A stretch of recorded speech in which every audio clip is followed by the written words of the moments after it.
much of the alliance's military burden. Germany is stepping up. We heard the call.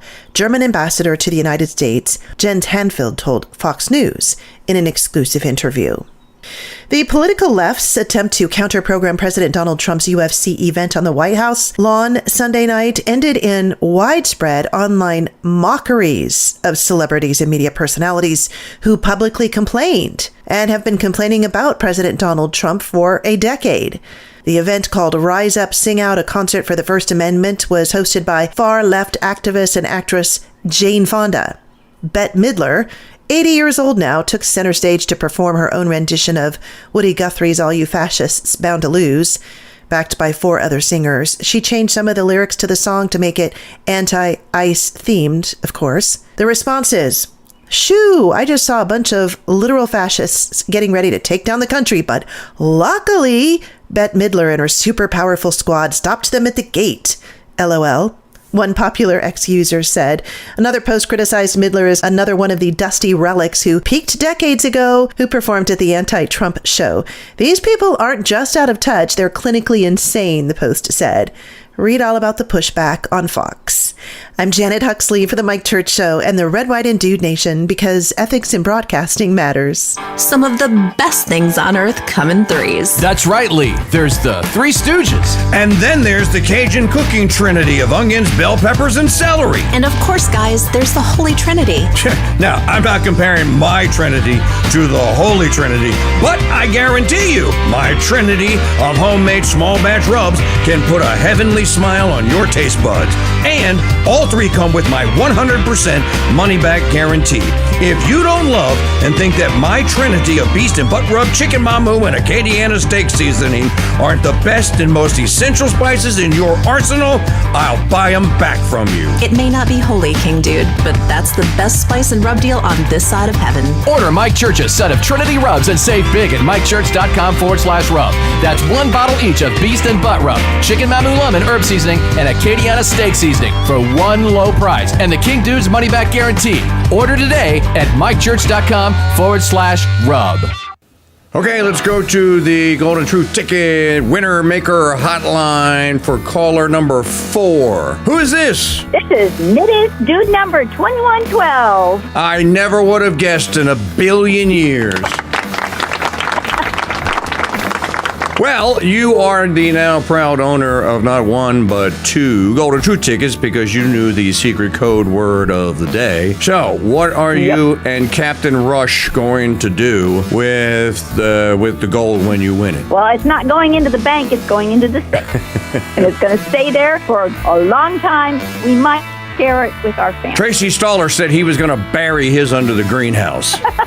Well, since you have a greenhouse, then you could be the second person. No, I'm going to bury it. It's going to become like the treasure of the Sierra Madre. I'm going to make my kids a map and make them come and actually solve the puzzle to find it. Oh, that's a great idea. Oh, I like that. I'm going to have to keep that one in the back.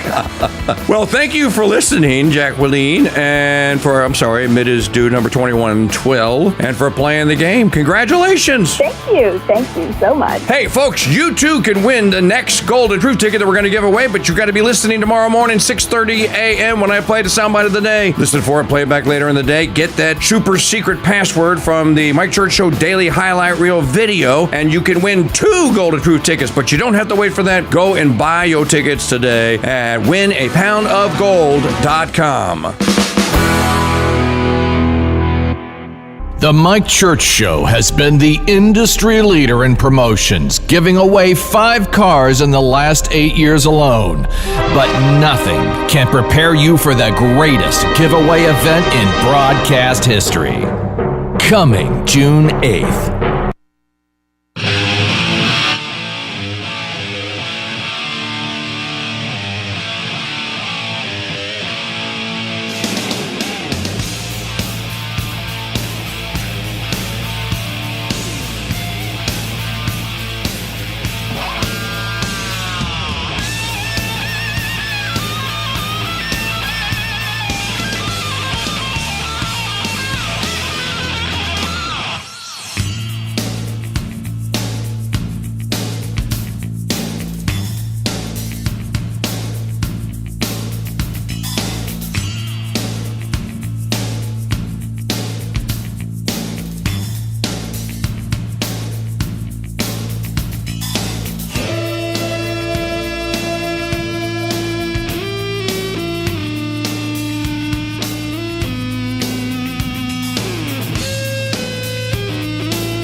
No, JD, no, you don't do it like that. You're not a good enough con man.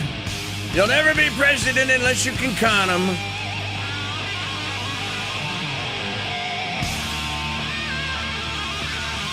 What's $300 billion twixt friends, folks? Nothing. We'll explore the question. The Mike Church Show is on, and we are live, asking the question of the day. What in the wide, wide world of sports is going on here? Well, Trump has topped Obama times 30. Continuing stability. $10 million he gave us. Reorganized into the first galactic empire.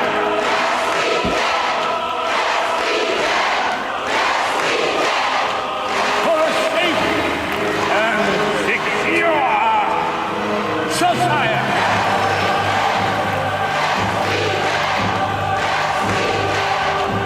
So I'm calling on Congress to pass these reforms, and I'm going to sign them into law. You call down the thunder, well now you got it. You tell them I'm coming, and hell's coming with me, you hear? Hell's coming with me! All righty. Our call-in line telephone number, if you'd like to be on the program today, 844-527-8723, 844-5-Crusade. Email address same as it ever hath been. I am KingDude at protonmail.com. And the Crusader Mike Churchill Stadium chat room is open for your commentary at crusadechannel.com/chat. Got a nifty new little screen display window there. But you know what? Your green's dropping the gold out. See the bottom? See where it says win a pound of gold? That's supposed to be yellow. And instead, it's being dropped out by the stupid green filter. I don't know what to tell you. Well, then, unbelievable. You can't win. You know, I'm going to start off with this. You can't win in this bit. You just can't win anymore. There's not enough time to prepare this. I don't have Megyn Kelly's 6 producers laying around here. And then things like this happen. Oh, you almost got it. If it's pixelated on here, it's fixed here. If it's fixed here, it's pixelated here. Well, then we're going to have to just ditch the graphic then. I think it looks fine. Just leave it. All right. Let it be. Big news headline today. Fox, the company, is going to acquire Roku. Now, I don't know for what purpose we have this monster called the Federal Trade Commission and what it is that it is supposed to do. What are these commissions that are supposed to stop monopolies? What are they sitting there doing if they're not going to stop this? They already failed to stop Skydance and Paramount and CBS from basically merging into one ginormous blob of an alleged broadcasting and motion picture and television unit. Hell, it's so big, they don't even know what they're doing. And now, if you don't have a Roku TV, TCL is a brand that 10 years or so made an investment and decided that, you know what, it would be really cool if we made a television that had the little Roku device, because you can buy a Roku box. It's about this big. If we had the Roku box inside the TV. That way, customers could just buy the TV, put their Roku digits in, username and password, and it would log into their account, and then they would get the channels that they had subscribed to at Roku.com. So, and Roku's been around. See, this is 2026. When did Roku launch? Came after TiVo. It was shortly after TiVo. Of course, TiVo died. I think TiVo is still around in some iteration. 2008. I was about right. So since 2008, you have independent television shows or channels that have been utilizing the service, basically that Roku provides. We have a Roku. Most of you would be shocked to find out there is a Mike Church Show channel on Roku. I triple dare you. Go look it up. As a matter of fact, if you want to buy a subscription for $5.99, you can watch it right now in super clear HD. And someday we're going to figure out how to send a commercial-free version of it. So, and one thing that Roku does not do, Roku does not give me grief over copyright infringements. Well, all that's going to change if this merger goes through. So Maggie is going through the news, and she reads this. She's reading headlines, and she gets to that headline. I say, whoa, back up. Almost said, what? Streaming giant Roku to join Fox in $22 billion acquisition. Now, I'm going to personally write a letter to Brendan Carr and tell him that he needs to put the kibosh on this, that there has been enough merger, acquisition, and consolidation in the broadcasting business. There's not going to be anyone left except the Crusade Radio Guild. We're the only indie left standing. Now, I don't mind being the only indie left standing. I think it's just horrible for the industry, for the vocation. You just keep going around and gobbling things up. You know what they're going to do? They're going to fox it. They're going to turn it in to a Barbie and Bimbo channel, and they're going to start kicking people like me. They're going to start kicking us off. They're going to say, well, you have too many copyright violations. You have to sign this new NDA agreement. Here, it's 74 pages long. Sign it in blood at the bottom. I'm simply shocked by this. Fox Corporation is acquiring streaming platform Roku in a $22 billion deal, the company said on June 15. The cash and stock deal approved by the board of directors gives Fox access to Roku's global footprint. Can you imagine what they'll do with that? This includes Roku's devices and services, which reach 100 million households worldwide and generate about $145 billion of engagement per year. Roku didn't ask any of us if we wanted to join Fox. I wasn't asked. I've had a channel on Roku for 12 years now. Nobody asked me. They didn't send a survey out. They said, hey, do you want to be acquired by Fox? Do you want to share your broadcast with the Fox audience or with the Fox Corporation? Because I'm going to no. How about no? The combined company will become the third largest player in U.S. television by share of viewing, controlling more than 5% of the market. Good grief. In recent years, news and sports programming, the news and sports programming giant has been steadily pushing deeper into streaming, most notably with the launch of Fox One this past summer. But the company has trailed other major names in the industry, including Amazon, Disney Plus, Netflix, and YouTube. The deal expected to produce $400 million in savings. Oh, there's always a savings there, isn't there? Might have been more urgent as Paramount Skydance closes its takeover of the Warner Brothers Discovery Entertainment empire. It's what I was talking about earlier. You have all of these ginormous blobs of entertainment company merging. Soon, there can be only one. Soon it's going to be a Highlander. And they'll be running around looking for heads to lop off, like in the movie Highlander.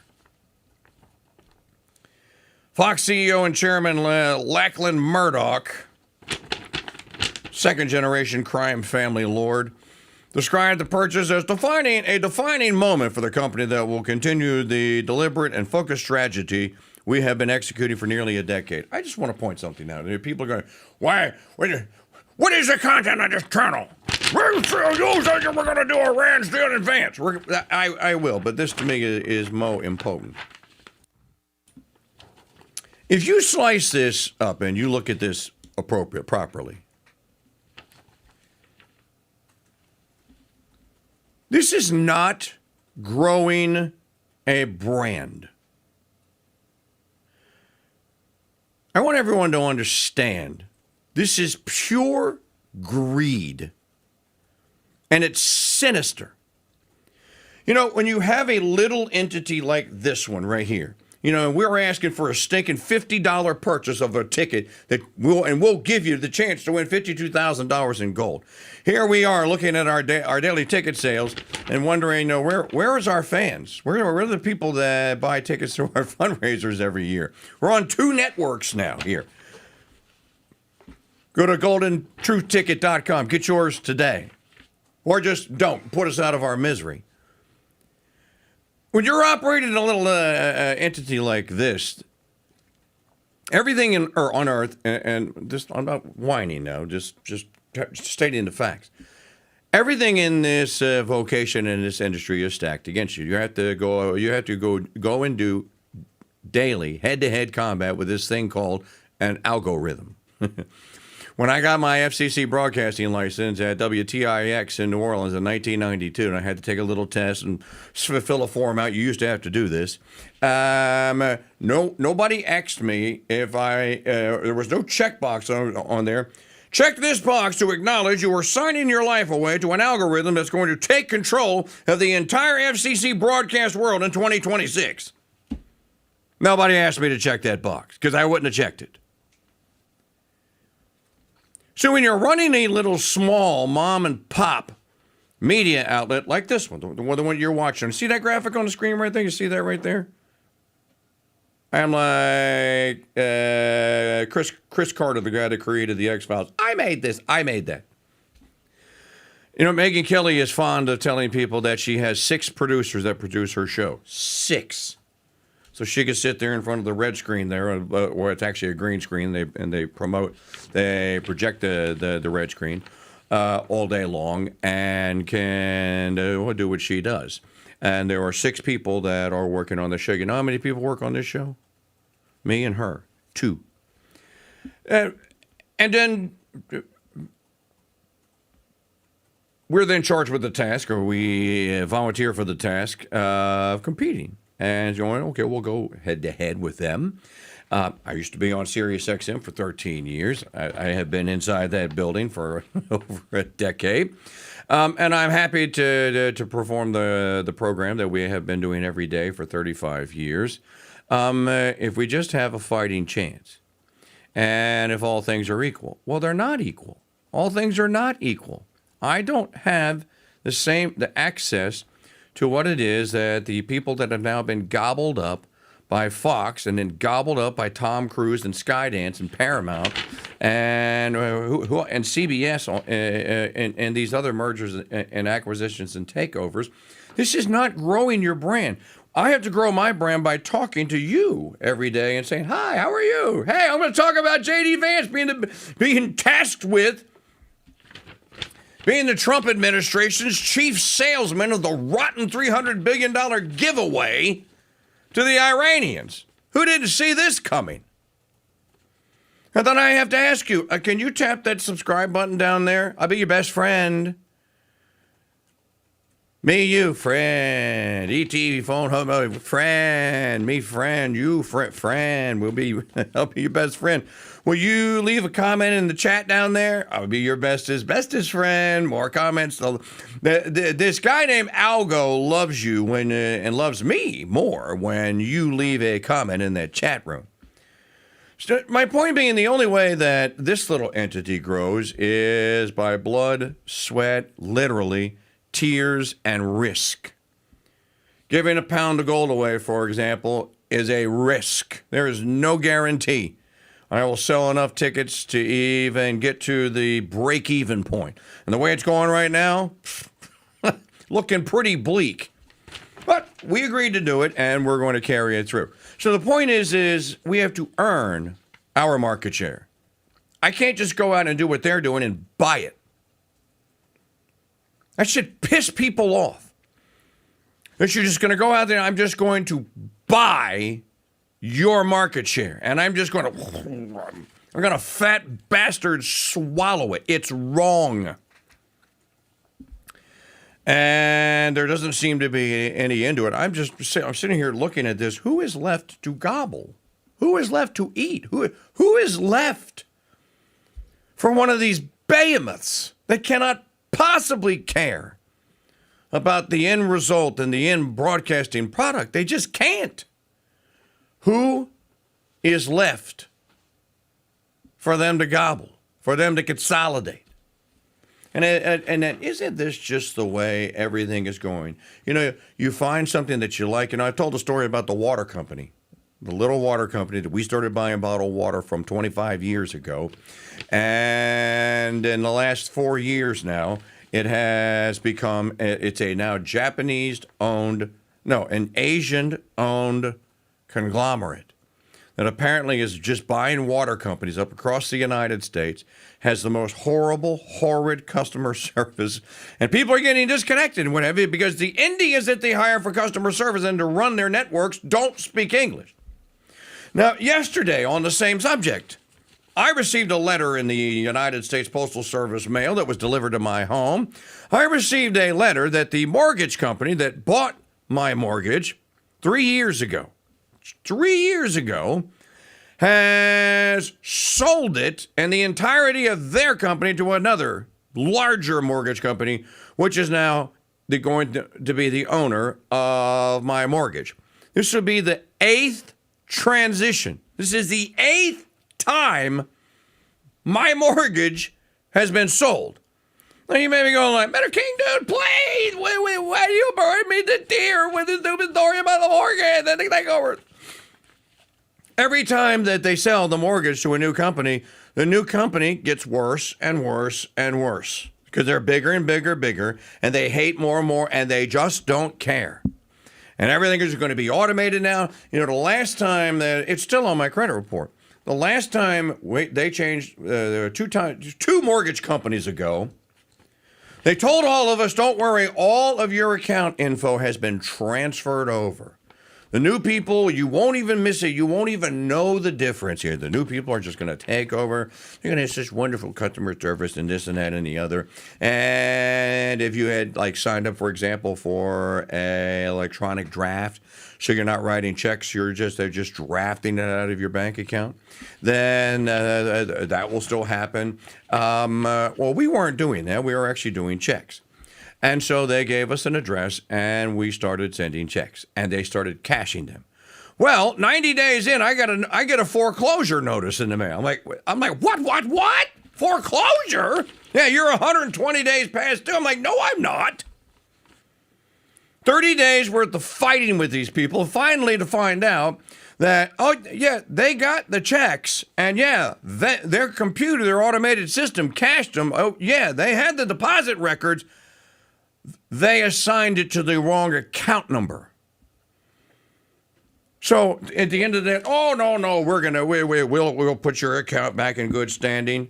Tell that to Equifax that you ratted me out to and said that you were foreclosing on me. Still on there. Try getting that off of your credit record. So it's just one of those days. I had no intention of talking about this. Maggie told me like 10 minutes to 6, and I go like, what? Roku? No, say it isn't so. Well, the only thing that can stop this now is the monster known as the federal government. So it wasn't my intent to talk about it, but I will wager you that I am not the only one who keeps having their business sold and their services sold. Has been the industry leader in promotions, giving away 5 cars in the last 8 years alone. But nothing can prepare you for the greatest giveaway event in broadcast history. Coming June 8th. Membership has its privileges. American Express was right back in the 1970s. Membership has its privileges, and no membership privilege is greater to a Red, White, and Dude Nation listener than membership in the elite membership club that is the Dude Number. Here's Lee to tell you how to get yours. That's right, KingDude. Membership does have its privileges. And when it comes to the Dude Number, applying for membership has never been easier. Just head to mikechurch.com/dude to start the membership process. Your unique unique and one-of-a-kind membership and all the privileges that come with it awaits you. As a member, you'll enjoy private chat groups, VIP privileges to all Mike Church Show events, early access to new Dude-geared store items, and of course, your unique Dude number. Dude 1210 reporting all quiet on the Eastern Front. This is Mike's favorite punching bag, Dude number 13. Hi, this is Steve. My Dude number is 2112. Dude number 2004, proud member of the Red, White, and Dude Nation reporting for duty. Become a part of something bigger than any talk show there is and apply for your Dude number today at mikechurch.com/dude. Membership has its privileges. I think I'll go to sleep and dream about piles of gold getting bigger and bigger and bigger. Here's a piles and piles of gold fun fact. In 1971, if D.B. Cooper had jumped out of an airplane with $200,000 worth of gold instead of U.S. currency, he would have $25.4 million in gold bullion today. Now, we don't know where D.B. Cooper's money is, but we do know that Mike Church has 1 troy pound of gold in his safe and that he's going to give it away on July 2nd. And you don't have to jump out of an airplane to win it. Win Mike Church's Pound of Gold. Tickets on sale now exclusively at winapoundofgold.com. D.B. Cooper and Cocaine Bear parachute sold separately. In 1983, ZZ Top made the song and it was true from the time that song came out till around 2010, when girls stopped going crazy over a sharp-dressed man because men stopped dressing sharply. Cargo shorts, flip-flops, and tank tops became all the rage for men's public casual wear, to say nothing of how they dressed for mass. Well, as my listeners and viewers know, there's hardly anything more important to me than being a sharp-dressed man. And to help you become one, I'm introducing the official necktie of the Mike Church Show, Proselytize, whose designs are not only striking, they're 100% Catholic. You will look fantastic and like a sharp-dressed Catholic man in your Proselytize neckties. Available now in the Mike Church Show haberdashery at shop.mikechurch.com. Shop for ties, caps, t-shirts, and much more in the Mike Church Show haberdashery at shop.mikechurch.com. Okay, here we go to the Golden Truth Tickets Dude Maker Winner Hotline. Caller number 4. Number 4, who's this? This is Ann Dolan. Ann Dolan is the big winner today. That says she's allowed to win it because I hear her getting instructions in the background from her husband. Michael. That's right. I'm not getting my hands on it. He's sitting there and he's plotting it. He goes, what happens if she wins and she tries to fly town with it? That's right. Now there are 3 grandkids, though. So, Ann Dolan, what would you do with the $52,000? Well, we are building our house finally. Oh. We're in the process, so I would definitely put it towards the house because the price of everything has really gone up since we started this project. Ann Dolan, congratulations. And I understand that I think you have the secret code word from the Mike Church Show Daily Highlight Reel video of the day. What is it? It is Dead President. It is Dead President. You too could be next, our next big winner in the Golden Truth Ticket 2026 at goldentruthticket.com. Thanks for listening and playing.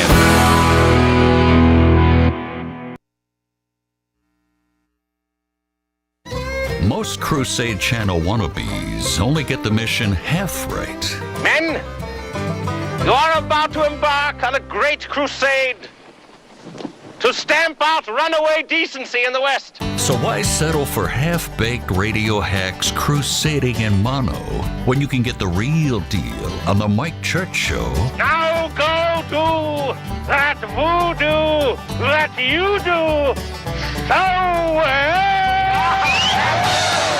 In stereo.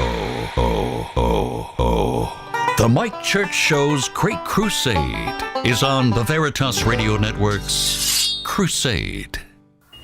Mark, ow!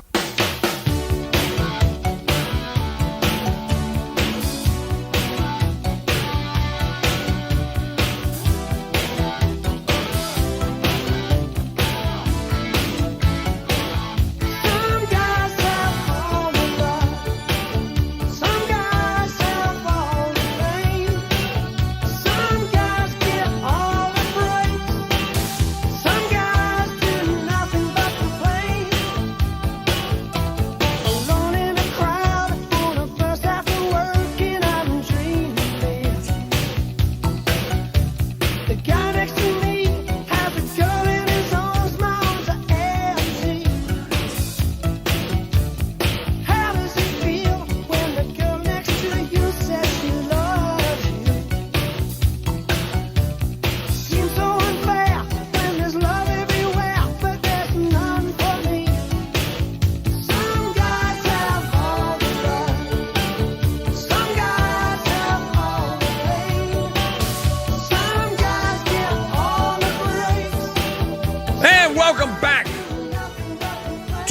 Wednesday edition Mike Church Show here on the Ethics and Broadcasting Network.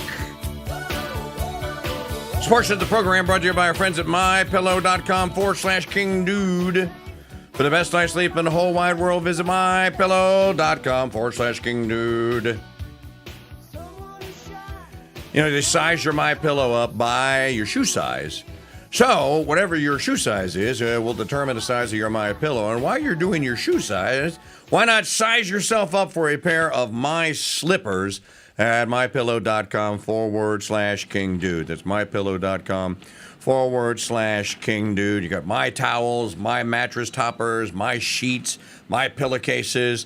There's no limit to the my's that they have at mypillow.com. Use our code at mypillow.com/KingDude. Or if you already have it set, then it would be mypillow.com. If you already have the page bookmark, then just use the coupon code KingDude at checkout, and that will then give the Mike Church Show and the Crusade Radio Guild credit. 844-527-8723. So, a coda to yesterday's program.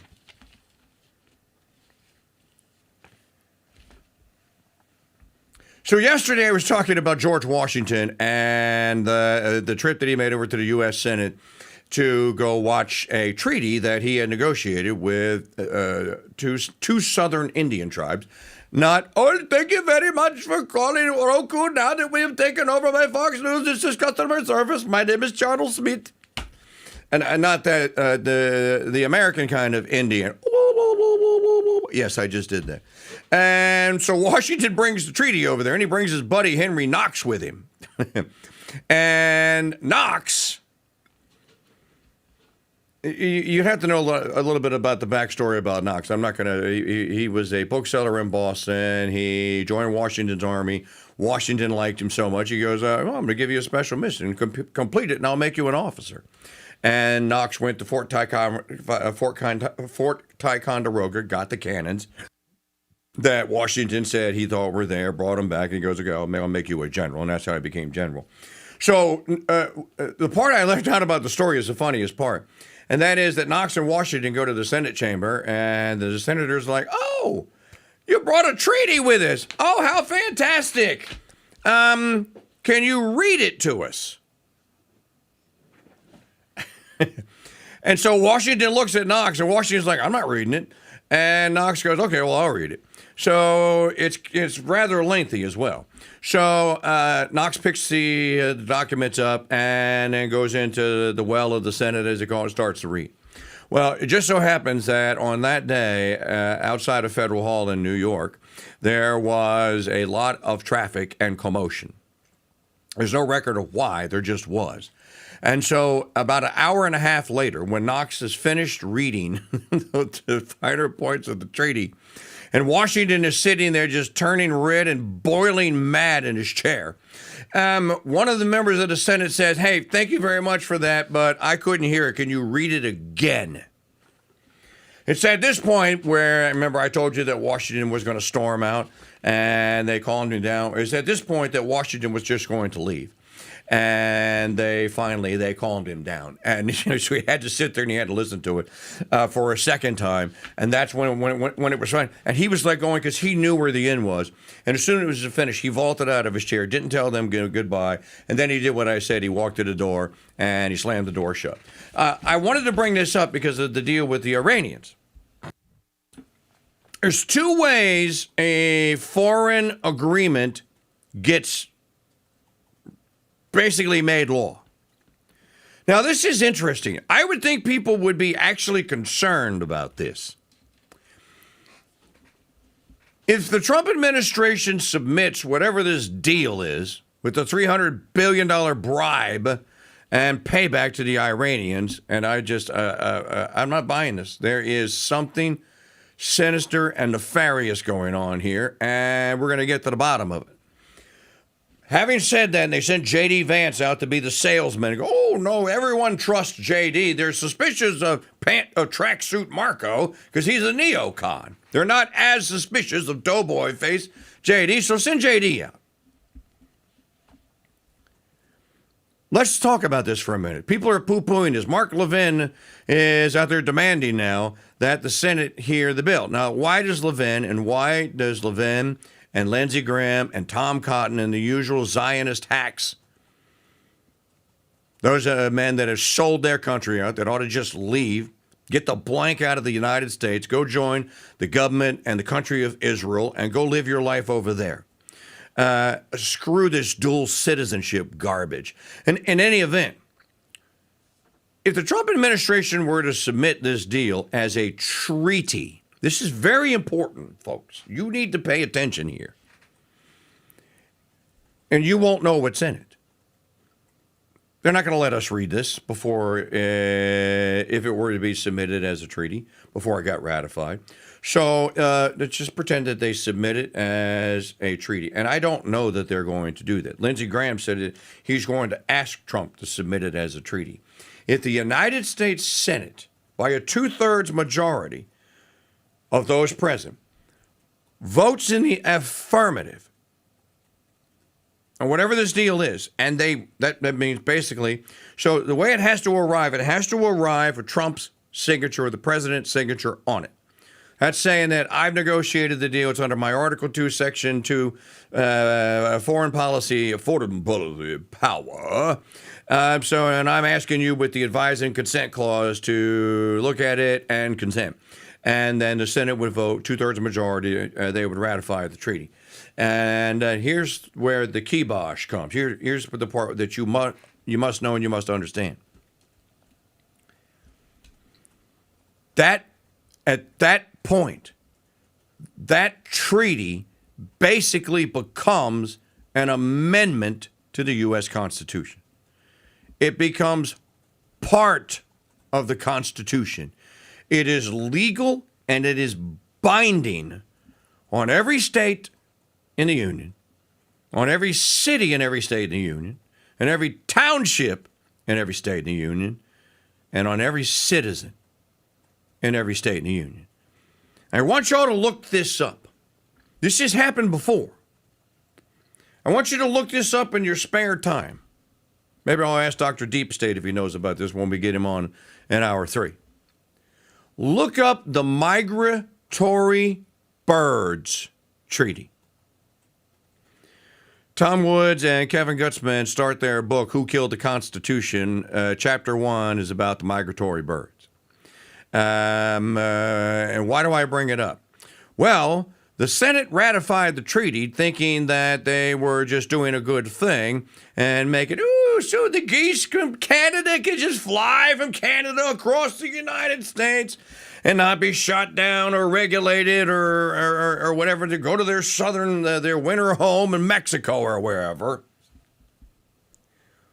But because the treaty was binding upon everyone, when the geese were flying over, I can't remember, it's been 15 years since I read it, but when the geese, I think it was Missouri, when the geese were flying over Missouri, they decided to stop at some farmer's pond.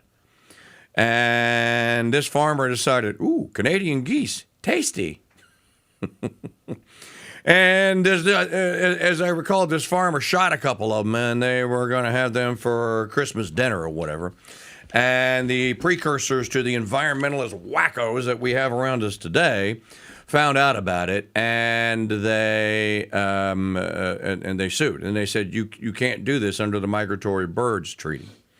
And so my point is, because you don't know what's in this treaty, if Trump's deal with the Iranians is to be treated as a treaty, then you and I are bound to it. Well, what if the Zionists put Zion things in there? Like it's illegal to criticize Israel, which is already. And you know they would. And you know that they will. Or it's illegal to boycott an Israeli business. Or it's illegal to not throw your Mordor in the Potomac River prayer mat down and throw it down and have it face Tel Aviv once a day and pay your homage. Or, hey, here's a new one going around. Oh, you want me to pay a tithe to Israel? Yeah, they could tuck that in there. And you and I and our state would be bound to it. This is the proverbial fire George Washington warned us about. Now, it doesn't have to, let me give you the good news. It doesn't have to be a treaty. It can still be binding under international law if it's what's called an executive agreement. So, Maggie, look up how many executive agreements are currently in effect. The last time you did this research for me, by the way, this will be your role as producer number 3 now. So, number 1 is main radio mixing console. That's producer 1. Producer 2 is over there on the video console and with the video feed. That's producer 2. Producer 3 is when I ask you to research. So... Maybe we'll sell the 10,000 tickets to the Golden True Ticket Contest after all, and we can at least get you one of Megyn Kelly's 6 producers. Look at the second one. Okay, so, that's 5,000 more than the last time we looked at it. So, what's an executive agreement? Well, I'm going to give you an example. Now, we can do things here on the Mike Church Show that other podcast hosts and other people that don't care about the art of broadcasting and don't have any experience and skin in the game because they haven't been doing it and they're just doing it for clicks and likes. We can do things like this all day long that they can't, they don't want to do. Which then I could share some knowledge with you because I've acquired it over 35 years and living a long life and trying to pay attention to things. What's an executive agreement? Well, you could go send Tracksuit Marco to the island nation of Fiji and on the Trump administration and on behalf of the American people's behalf, say, hey, let's just pretend we don't have one. Our citizens would like to travel to your fine nation and vacation here because you have blue water and huts with glass floors on them and what have you. And here's an executive agreement that basically says that your citizens can vacation in the United States. You can't live there, but you can visit all you want. Our citizens can visit Fiji and vacation. They can't live there. They're not going to become citizens, but you're going to give them passport privileges. That is an executive agreement. The number will shock you. Currently, there are more than 18,500 executive agreements in effect. 18,500 executive agreements.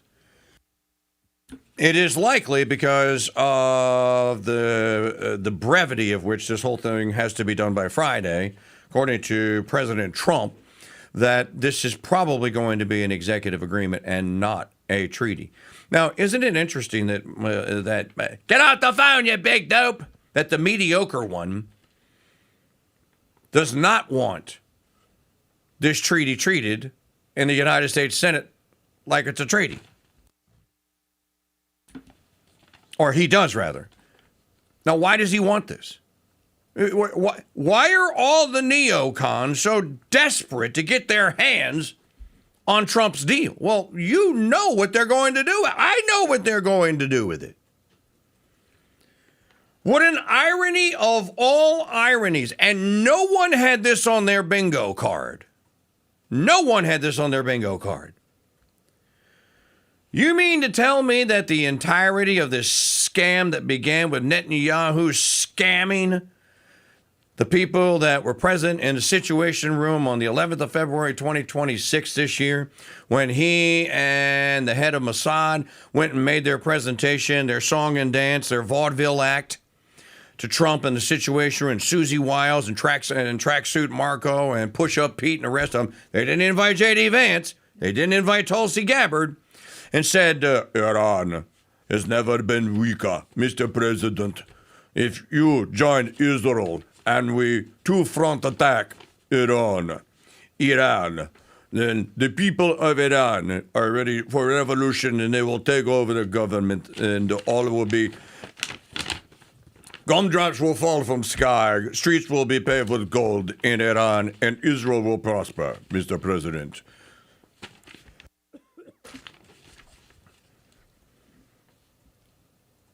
I embellish it a little bit, not much. You mean to tell me that the end game of this whole thing, and don't tell me that this was not part of the plan now, because remember, the whole thing began with deal. We have a deal. We have a deal. I sent Jared, my son-in-law, over there. The Iranians are so close. They're begging for a deal. They're begging for a deal. Macron, I told you, Macron, by the way, your wife looks like a dude. Riley Gaines is far more attractive than your wife, Macron. She is far more, but she comes in fifth.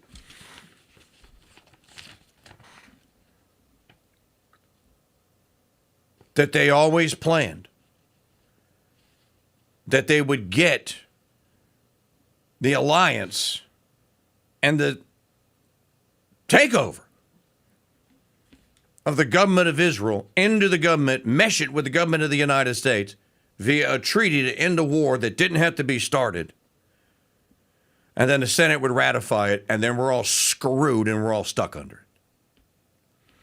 Now, I don't know if anyone else is talking about this in this manner, but they should be.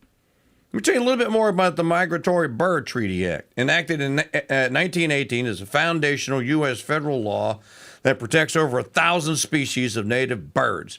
It makes it illegal to pursue, hunt, capture, kill, or possess these birds, as well as their feathers, eggs, and nests, without a permit from the U.S. Fish and Wildlife Service. And I can't remember why the guy got sued over it, but so there was the Migratory Bird Treaty Act. So it was part of it. It was an act that was combined with a treaty. It's still binding. Yep.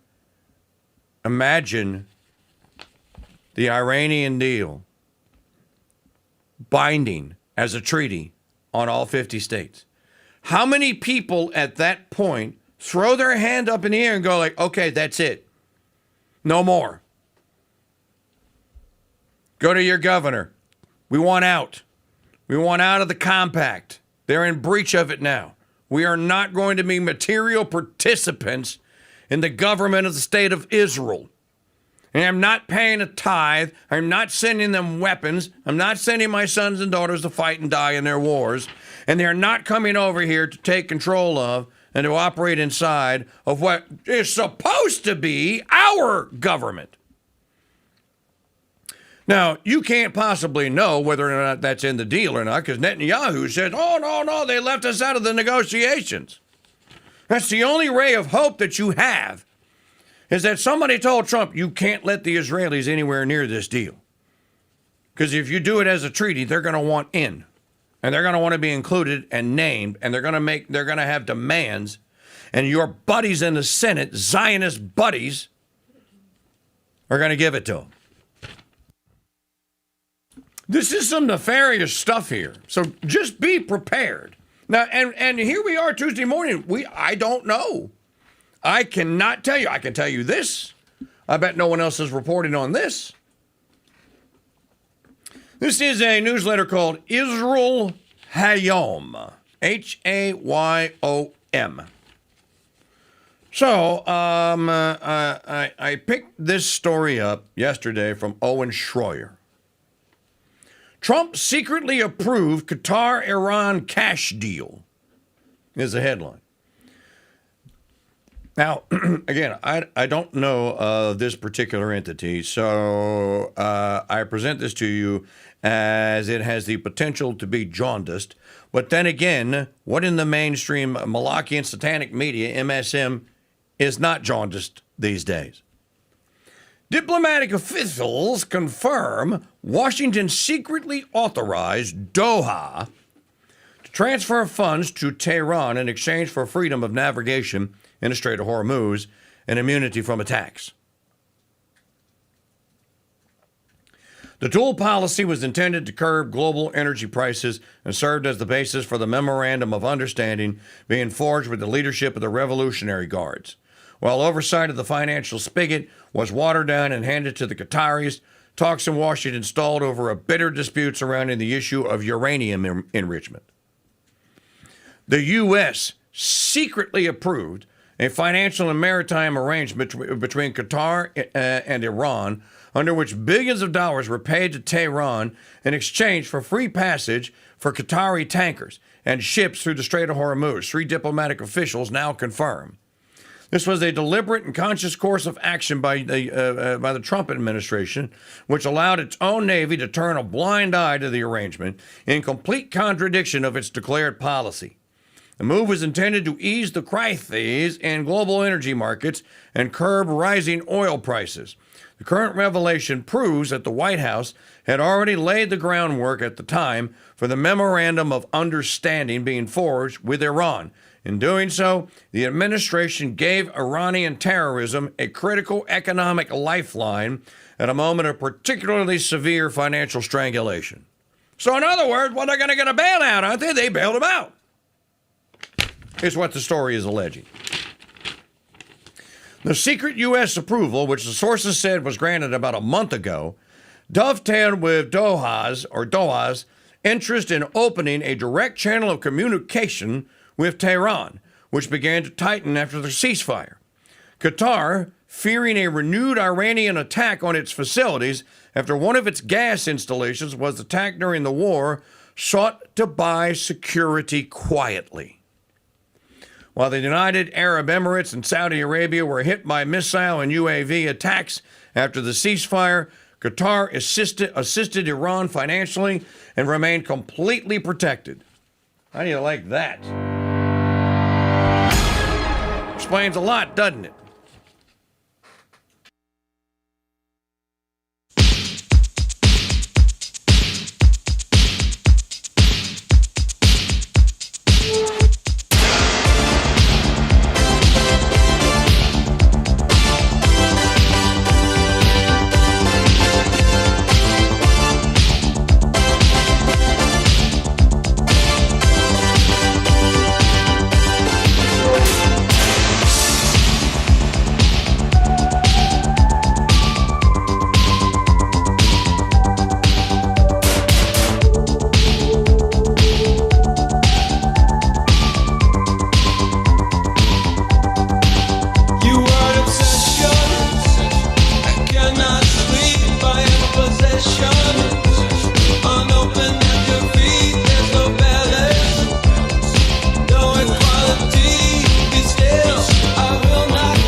The Crusade Channel, talk radio the way it should be. Broadcasting live from Madisonville, Louisiana, and streaming 24/7 at crusadechannel.com. When you hear the noon bells tolling, it's time for Angelus, brought to you by the Crusade Channel. Membership has its privileges. American Express was right back in the 1970s.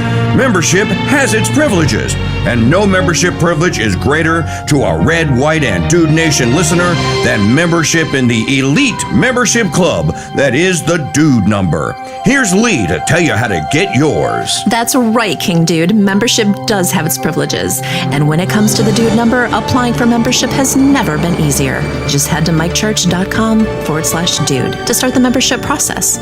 Your unique and one-of-a-kind membership and all the privileges that come with it awaits you. As a member, you'll enjoy enjoy private chat groups, VIP privileges to all Mike Church show events, early access to new Dude geared store items, and of course, your unique Dude number. Dude 1210 reporting all quiet on the Eastern Front. This is Mike's favorite punching bag, Dude number 13. Hi, this is Steve. My dude number is 2112. Dude number 2004, proud member of the Red, White, and Dude Nation reporting for duty. Become a part of something bigger than any talk show there is and apply for your Dude number today at mikechurch.com/dude.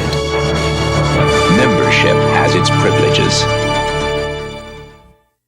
I think I'll go to sleep and dream about piles of gold getting bigger and bigger and bigger. Here's a piles and piles of gold fun fact. In 1971, if D.B. Cooper had jumped out of an airplane with $200,000 worth of gold instead of U.S. currency, he would have $25.4 million in gold bullion today. Now, we don't know where D.B. Cooper's money is, but we do know that Mike Church has 1 troy pound of gold in his safe and that he's going to give it away on July 2nd. And you don't have to jump out of an airplane to win it. Win Mike Church's Pound of Gold. Tickets on sale now exclusively at winapoundofgold.com. D.B. Cooper and Cocaine Bear parachutes sold separately. Hi, folks. It's Mike Church, founder of Founding Father Films, asking you to learn the true stories of America's founding by purchasing my movie, The Road to Independence, the movie. The Road to Independence tells the exciting story of the Founding Fathers' struggle to declare independence. Gentlemen, the committee of the whole has voted to hear Mr. Dickinson's proposal on... Mr. President, enough of the talk of petitions. Mr. Adams, you will respect my rules, sir, and stand... This animated movie comes complete with collector's booklets, DTS surround sound, and are packed with hours of bonus features. Learn the true stories of America's founding and order Mike Church's The Road to Independence on DVD and CD. Available now at mikechurch.com/DVD and by calling 844-527-8723. Hey folks, Mike Church here. You know, when I was a little cheerins, I remember loving the old Dunkin' Donuts TV spot. You know, the one with the guy who got up at 3 a.m. mumbling to himself as he went out the door and then back in his front door. Time to make the donut. Well, fast forward 46 years and now I'm the guy waking up at 3 a.m. mumbling to myself as I go in the studio door, then back out. Time to make the radio. I made the radio. I made the radio. But I have a secret weapon the Dunkin' Donut dude didn't have. Mike Church's Capuchin Holy Roast coffee in whole bean or ground. Our fresh, aromatic, gourmet coffee is made from 100% fair trade beans, freshly imported, roasted by my friend Kyle and his daughter at the Abita Roasting Company, then delivered to you so fresh your kitchen will smell like a barista shop. Good. So, whenever you arise to take on the day and listen to the Mike Church Show, do it the Red, White, and Dude Nation way by brewing up a fresh pot of Capuchin Holy Roast or my all-new Capuchin Holy Roast New Orleans blend coffee and chicory at shop.mikechurch.com. Caller number 7 is... Who is this? This is dude number 1210. Dude number 1210 is today's big winner. There you go. Hey, dude number. Yeah. I'm not going to give you a woo. I'm going to give you a wah. Alrighty. So I hear you got some Franklins for me. Is that right? Could you tell me the Easter egg code word? Oh, yes, it is. Go! That's right. You got it. Franklin's is the code word. See? So it works. You get not one, but two tickets at one. This is like a juicy double mint bubblegum commercial. What are you going to do with it? What am I going to do with it? Actually, I'm going to bury it under my greenhouse. You know what? It won't be worth any less if it's in the dirt than it is if it's in a safe. Hey, still hell of a prize. Congratulations, buddy. You got two tickets. Thank you very much for playing the Win a Pound of Gold Golden Truth Tickets Soundbite of the Day game. Oh, thanks a lot, Mike. All right, brother.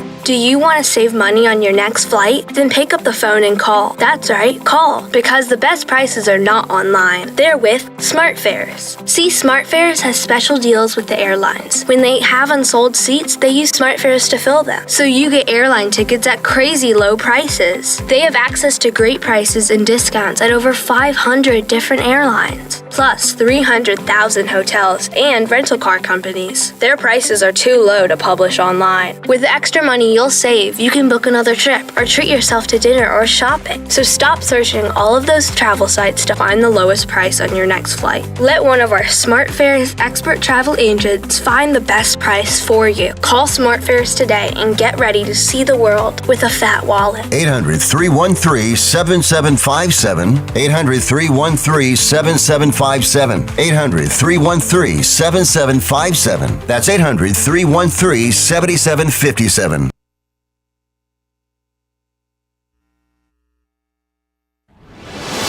Brother Mike Church presents Flashback. Sinful things that were happening 20 years ago. Jurassic Park, the remake of Godzilla, and the beginning of Don't Ask, Don't Tell.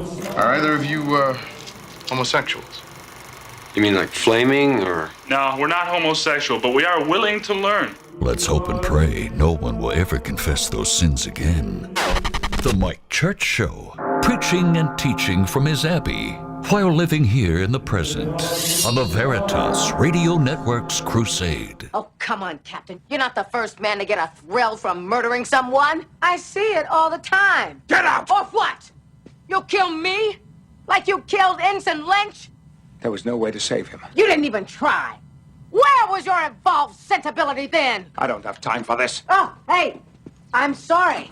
I didn't mean to interrupt your little quest. Captain Ahab has to go hunt his whale.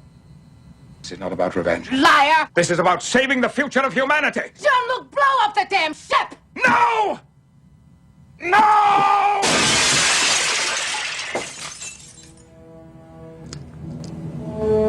I will not sacrifice the Enterprise.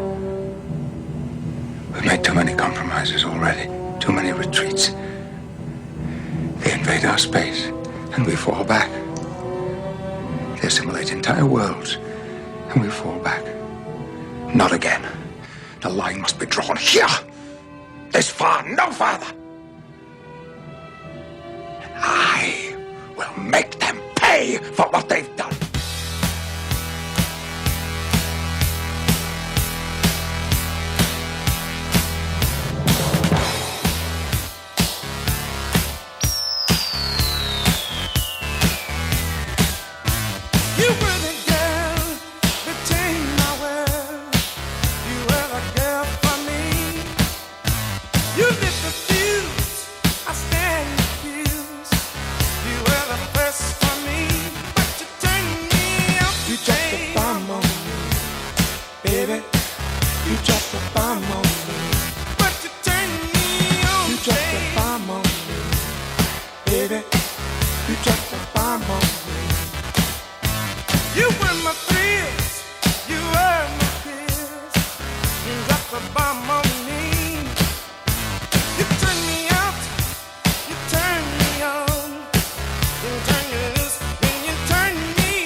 Performing this show with 99.9% of all my testosterone and male faculties tied behind my back just to make it a fair fight. It's a Mike Church Show here on the Ethics and Broadcasting Network. I forgot to play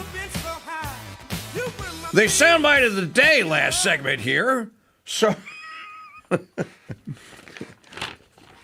again, because we're 5 of our producers have been loaned out to the Megyn Kelly Show. And so we have been doing literal Mortal Kombat episode or film number 2 with some of the tech here this morning. And in doing that, I forgot to play the soundbite. So, Maggie, get your spinning wheel of death ready. Here we go. I can't read the whole thing, but I can tell you that these are definitely pre-colonial Native American markings. Easily 500 years old. easily. I can identify one symbol. Look at this. Do you know what that is? Sacred calendrical? I don't know. That symbol is Cibola. It's Cibola. The City of Gold. The City of Gold. In 1527, a Spanish ship wrecked on the Florida coast. There were only 4 survivors. One was a slave named Esteban, who saved a local tribe's dying chief. As a reward, he was taken to their sacred city, a city built from solid gold. Later, when Esteban tried to find the city again, scam! He never could. I'm telling you, but it's the a legend scam. grew, and every explorer came to the New World in search of it. When General Custer's search for gold ended with his last stand at Little Bighorn, it became clear none would ever find it. Ben, can you imagine if the Confederates got their hands on the City of Gold? My God. Hey, what would be so bad about the Confederates getting their hand on the City of Gold? Better than the Yankees getting their hands on the city of on the map to the City of Gold. All right, you got a new wheel. That's a new wheel. It is. Oh, okay. We booted the old wheel because it kept turning up 3s. Caller number 5. Caller number 5.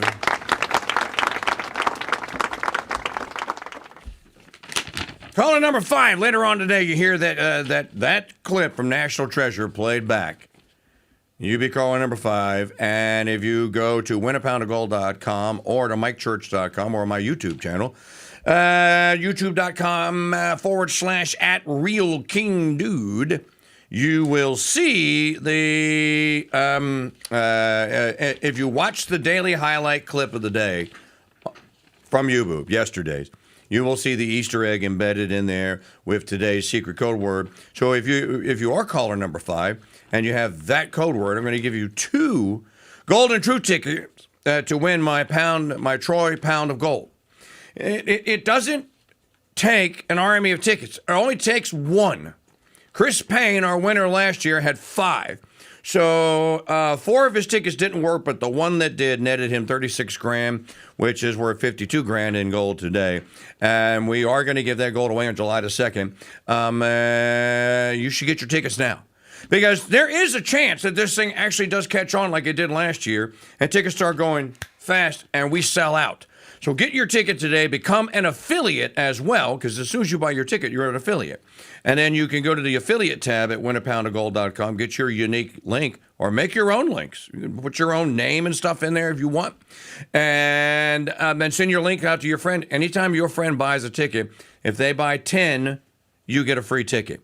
And then after they buy 20, you get another free ticket, and you get upgraded to 20% commission. And then after that, you get a free ticket for every 5 Golden True tickets you sell. So go to winapoundofgold.com, share it with all your friends and family. Don't you want your friends and family? And look, be a part of something big, huge, definitely huge. Be a part of something big, bigger than you and bigger than me. And this little entity here is saying we will not go softly into that good night and be bought out by anyone. And we're going to do mortal combat with the bad guys as long as we have breath and people that will buy Golden True tickets like that and support us. So, winapoundofgold.com. Thank you in advance. People think it's not serious. It's like literally life or death. Okay.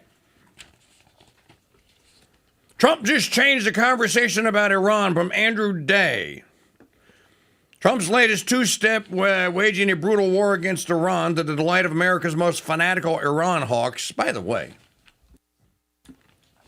I have a telephone right there. It's right there, literally. And it's an actual analog, old-school telephone. Actually, if I pick it up, dial tone will come out of it. When's the last time any one of you humans out there heard a dial tone? That'd be funny, Maggie. We should just put the phone on there, and you should just hit line 1 and let people hear a dial tone, because you don't get a dial tone on a cell phone. Nope. You don't even know what a dial tone sounds like. We could make that the soundbite of the day. Dial tone. In any event, the number to call that on one of these is 844. Oh, you want to see my screensaver? It's a nativity.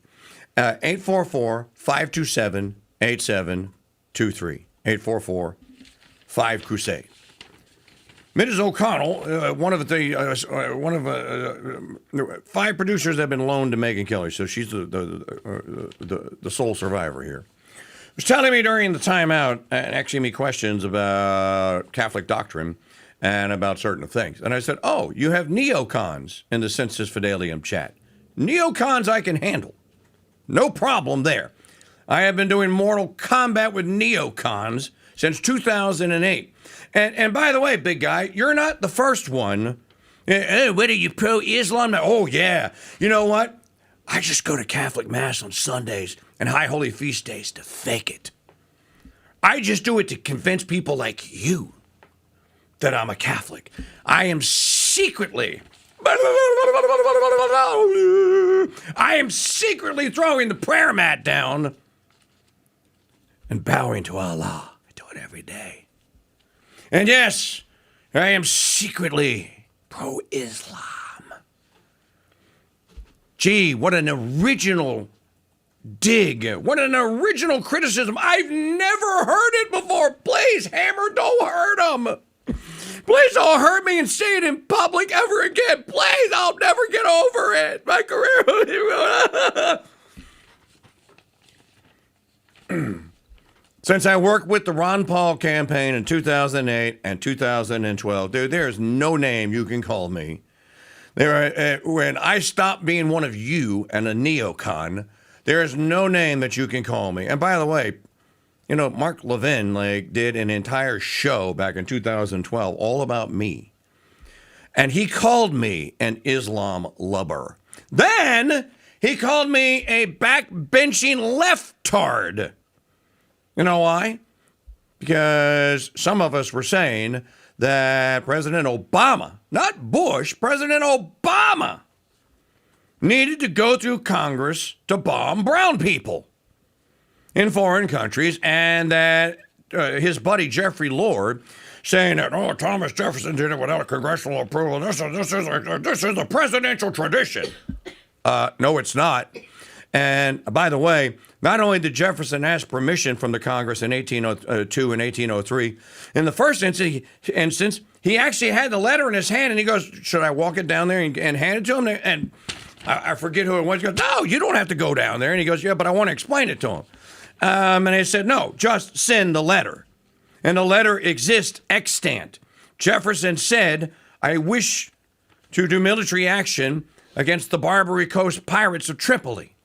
And I wish for you to sanction it and to appropriate $80,000, I think it was $80,000, to appropriate $80,000 to the endeavor and then put me in charge of the United States Marines. And they did.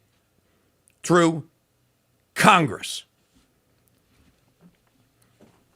So yes, charges of being an Islam lover and a neocon, or a whatever it is, whatever name it is that you're calling me. Yeah, heard it all, bro. Call in, buddy. Call the line right there. Why don't you tell me why I'm an Islam lover, or and all of you that think that, because you won't go along. The Iranians are the biggest state sponsor of terrorism all across the world. No, the United States is the largest sponsor of terrorism. We're the ones that blow people up in countries that you can't point to on a map. We're the ones that lob cruise missiles that land in little girls' schools in Tehran. We're the ones that send munitions and money and permission slips to the Israelis to completely and totally annihilate the Gaza Strip and most of Palestine. We're the ones that also stand by the Israelis wipe from the face of the earth Catholic churches and holy places, sacred places, like they're trying to do right now and they're threatening to do in Lebanon. So go ahead. That's all you got? When did your channel suddenly become pro-Islam? Oh, I just love that. Love that. They also love to say there's no such thing as just war theory when it comes to terrorism. Oh, you're a pacifist. Yeah. You know what? I bet St. Augustine was a pacifist. You know what? Hey, let's talk about some Catholic saints for just a moment. When the Visigoths had Tagaste basically surrounded, where St. Augustine was the bishop of Hippo, rather. He was born in Tagaste. When they had Hippo surrounded, you know what Augustine did? Pacifist, sissy loser. You know what he did? He said he sent a note out, and while the note was on its way to the Sultan or whoever the guy, the HMFNIC was of those that had Hippo surrounded, Augustine went, I'm just going to go and talk to the dude because he was a pacifist. And Augustine went out and he had a meeting with the guy and he goes, what do you want? And he goes, I want your city. And Augustine said, well, the people that are in behind those walls are mine to protect and you can't have it. And the guy said, well, I'm going to take it then. And Augustine said, please don't take it. Please, there's no need for people to die. You don't have to come in here and rape and rob and maraud and what have you here. And Augustine then worked basically a settlement out with him. And the city ultimately did fall, but not as many people had to be butchered in the process. That would make Augustine a pacifist, too. Why don't we talk about St. Gregory? I think it's St. Gregory the Great. Who was the St. Gregory that met Attila the Hun on the other side of the bridge that leads to Rome and said, I'm here on God's behalf. I speak on behalf of God. Please don't invade Rome. And I'm sure Attila the Hun went, hey, dude, I'm a Hun. I don't pray to your God. And our saintly Pope said, yeah, but there's innocent people over there. And he basically negotiated that, okay, Attila the Hun ultimately was swayed and went back to Mongolia. That Pope was a pacifist. What a sissy he was. I mean, my goodness. There's no answer to this that ends in war. War is a last resort. It's the last thing that it's not the first thing that you do, it's the last thing that you do. And then it's only done when you have a clear indication that you have an end of it in sight. You do not fight a war, and it's not a just war if you don't know how it will conclude or have an idea that it can be brought to a conclusion because you could be successful. That is the only way. There's no indication that anyone other than the liars in the government of Israel, Mossad and the Marxists, because they are Marxist Zionists here in the U.S. government, in their fantasies, are the only people who said, oh, no, there's a way to, no, it'll end with the people of Iran taking over the government and all will be peace. And then Israel will come in and will be big partners, and then the streets will be paved with gold, and sugar plum drops will fall from the sky for the children of Iran to eat, and Israel. That was a lie, and that's how it began. So, call all the names you want. You know, that when the history books are ultimately written about this horrible, horrible epic in time, those of you on the war side are going to be the bad guys in the narrative. You're the bad guys. So enjoy while it is, enjoy while brown people are being bombed, half of the or a third of the infrastructure of an entire civilization that predates ours, predates most civilizations in the world, has been destroyed. Enjoy. Enjoy J.D. Vance giving $300 billion away to the same Iranians, by the way. Is J.D. Vance pro-Islam now? No, and then Vance said, oh, no, it's not our money. It's not taxpayer money. No. It comes from the Gulf Coast. What is he called? The Gulf Coast? Gulf Coast Coalition. Gulf Coast Coalition.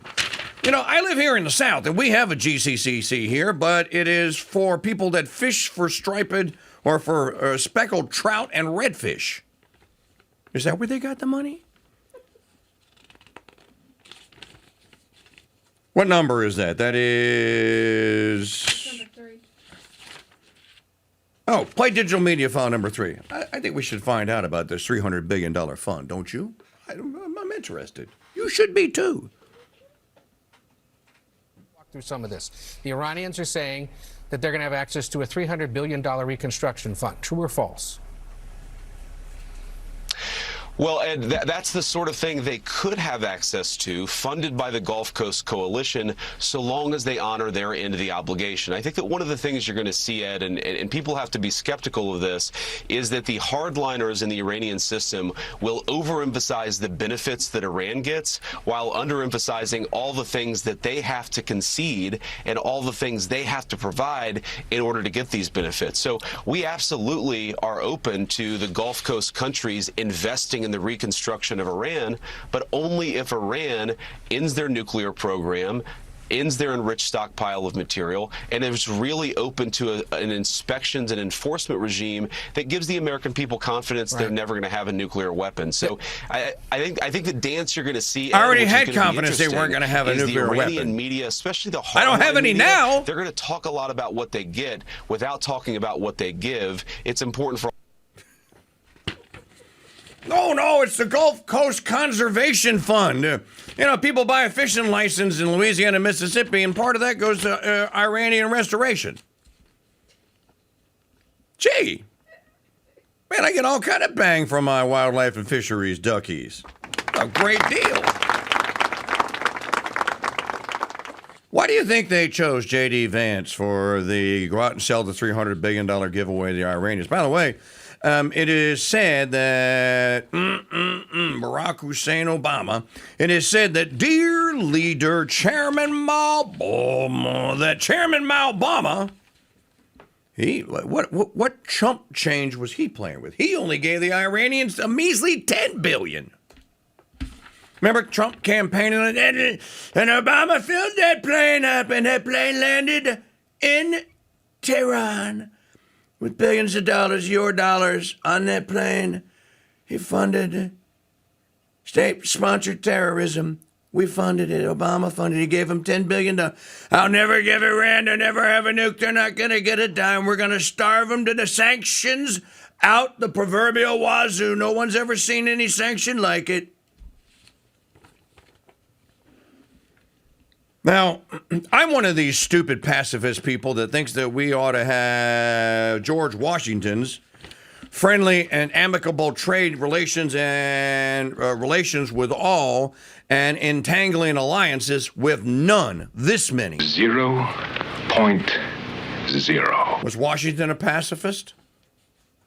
You know, I rather like this pacifist line of interregnum. By the by, I am also, and I have written and narrated a feature or two about it, I'm also a strong and ardent supporter and defender to this day of that action that happened in the year 1095, which was begun by Pope Urban II, called the First or the Great Crusade. Totally just war, Christians being massacred, holy sites in the Holy Land being threatened or destroyed, and the men that fought in the First Crusade volunteered. They volunteered their own lives, their own fortunes. They made their own armor, their own weapons. It wasn't an army that was raised. It was a virtual army of citizens and noblemen that went and fought the First Crusade, a complete and total just war. And if we ever had to do it again, I would be going like, where do I sign? Would you? Asking for a friend. I think I'll go to sleep and dream about piles of gold getting bigger and bigger and bigger. Here's a piles and piles of gold fun fact. In 1971, if D.B. Cooper had jumped out of an airplane with $200,000 worth of gold instead of U.S. currency, he would have $25.4 million in gold bullion today. Now, we don't know where D.B. Cooper's money is, but we do know that Mike Church has 1 troy pound of gold in his safe, and that he's going to give it away on July 2nd, and you don't have to jump out of an airplane to win it. Win Mike Church's Pound of Gold. Tickets on sale now exclusively at winapoundofgold.com. D.B. Cooper and Cocaine Bear parachutes sold separately. The Crusade Channel and the Slaves of the Immaculate Heart of Mary's Sisters present the Saint of the Day. Hello, Crusaders. This is Sister Maria Filomena with your Saint of the Day. Today is the feast of Saint Vitus, who was martyred in the year 303. Saint Vitus, whose name can also be Guido or Guy, G-U-Y, was a child saint. He had been entrusted by his pagan parents to the care of a Catholic nurse, Crescentia, and her husband, Modestus. They secretly baptized him and brought him up as a Catholic. When his father found this out, he used his best endeavors to dissuade his son from the Christian religion, but as he found him persistent in it, he handed him over to Valerian the judge to be whipped. But as he still remained as unshaken as before, he was given back to his father. But while his father was turning over in his mind to what severe discipline to subject him, Vitus, being warned by an angel, fled to another country, Sicily, in company with Modestus and Crescentia, who had brought him up. There he gained great praise for holiness, so that his fame reached Diocletian. The emperor therefore sent for him to deliver his own child that was vexed by a devil. Vitus delivered him, but when the emperor found that with all his gifts he could not bring him to worship the gods, he had the ingratitude to cast him, as well as Modestus and Crescentia, into prison, binding them with fetters. All three, Vitus, Crescentius, and Modestus, are honored by the Catholic Church as saints. Saint Vitus is one of the 14 holy helpers. He is the protector against nervous diseases, epilepsy, and paralysis. He is also the protector against the nervous disorder known as Saint Vitus's dance. It is also the feast of Saint Germaine Cousson, who died in the year 1601. She was the daughter of a poor farmer who lived near Toulouse in France. She was born with a deformed hand and was afflicted with the disease of scrofula. Her mother died when she was an infant. She died when she was only 22 years old. She is beloved in southern France even to this day, especially in the town of Toulouse. This is the town where St. Dominic had been given the rosary in the year 1214 by the Virginal Mother of God. Saints Vitus, Modestus, and Crescentia, and Saint Germaine Cousson, pray for us. Thank you for joining us for this brief summary of the lives of today's saints. Tomorrow's saint is St. John Francis Regis. To access all of our Saint of the Day recordings as podcasts, head to crusadechannel.com/saints. You can learn more about our sisters and contribute to the building of our convent by visiting stphilomenaconvent.org. I'm Sister Maria Filomena, and until next time, God bless and Mary keep you.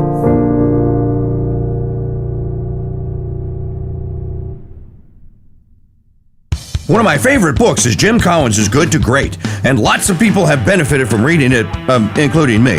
But few people have read his follow-up book, How the Mighty Fall. Now, over the course of the last 18 years, has been quite the feat of survival to avoid becoming one of the fallen, but survive we have. And guess what else survived? The world-famous Dude Number t-shirt, which began in 2007. Now, to kick off the relaunch of this elite membership club, we announced a brand new t-shirt design, a brand new certificate of authenticity, and access to numbers that have only recently become available. Here's Jim to tell you how to secure that Dude Number that's unique and special to you. Just head to mikechurch.com/dude for all things Dude Number, including purchasing your 2026 version of the world-famous Dude Number t-shirt. That's mikechurch.com/dude and join America's morning show, The Mike Church Show, and the Red, White, and Dude Nation's elite membership club. That's mikechurch.com/dude. This June, the Mike Church Show will give away the most incredible prize in broadcast history and change the way the world thinks about talk media and talk media hosts forever.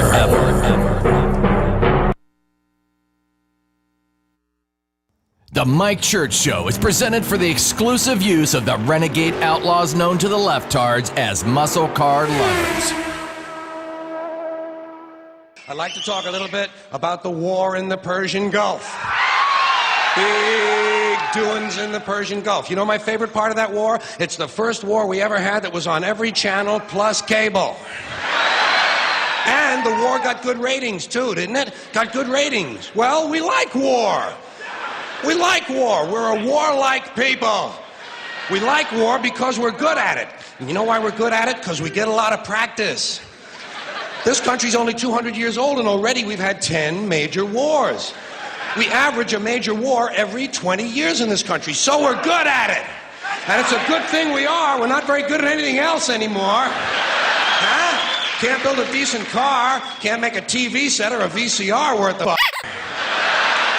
Got no steel industry left, can't educate our young people, can't get health care to our old people, but we can bomb the shit out of your country, all right? Huh? We can bomb the shit out of your country, all right? Especially if your country is full of brown people. Oh, we like that, don't we? That's our hobby. That's our new job in the world, bombing brown people. Iraq, Panama, Grenada, Libya, you got some brown people in your country. Tell them to watch the f*** out, or we'll goddamn bomb them. Well, when's the last white people you can remember that we bombed? Can you remember the last white? Can you remember any white people we've ever bombed? The Germans, those are the only ones, and that's only because they were trying to cut in on our action. They wanted to dominate the world. Bullshit. That's our f***ing job.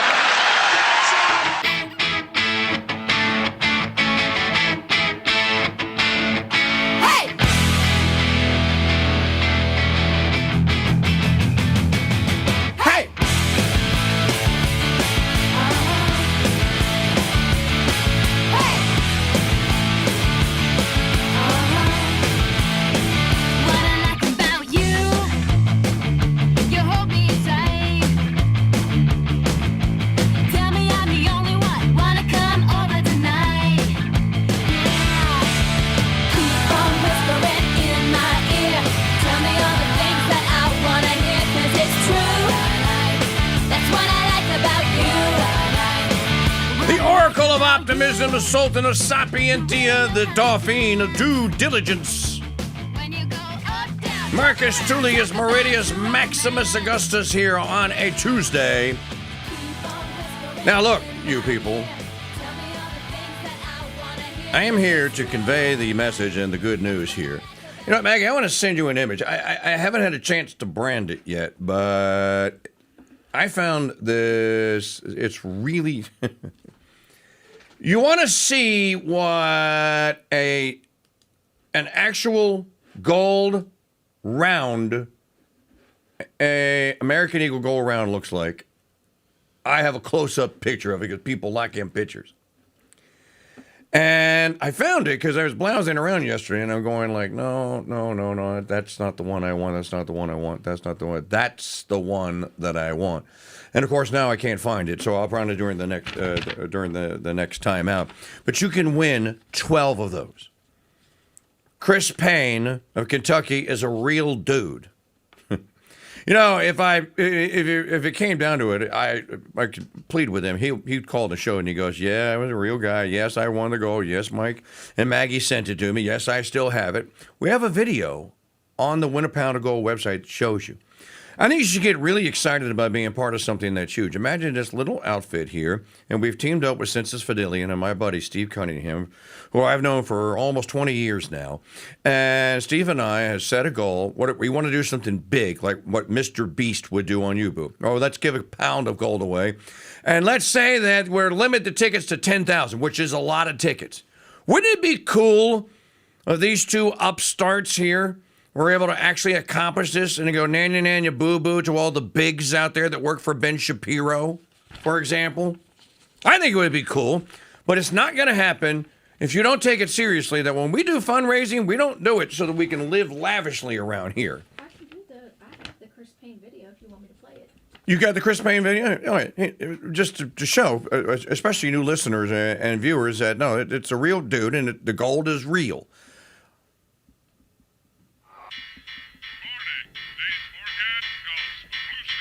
Hi, my name is Chris, and I'm last year's winner from the Mike Church Show's Win a Pound of Gold contest. Don't believe me? Check out the gold that the KingDude sent me last year. If you want to try to keep me from being a two-peat. Jordan with 2 seconds to go, puts it up and scores at the buzzer. Michael Jordan has won it for Then get your Golden Truth tickets today at winapoundofgold.com.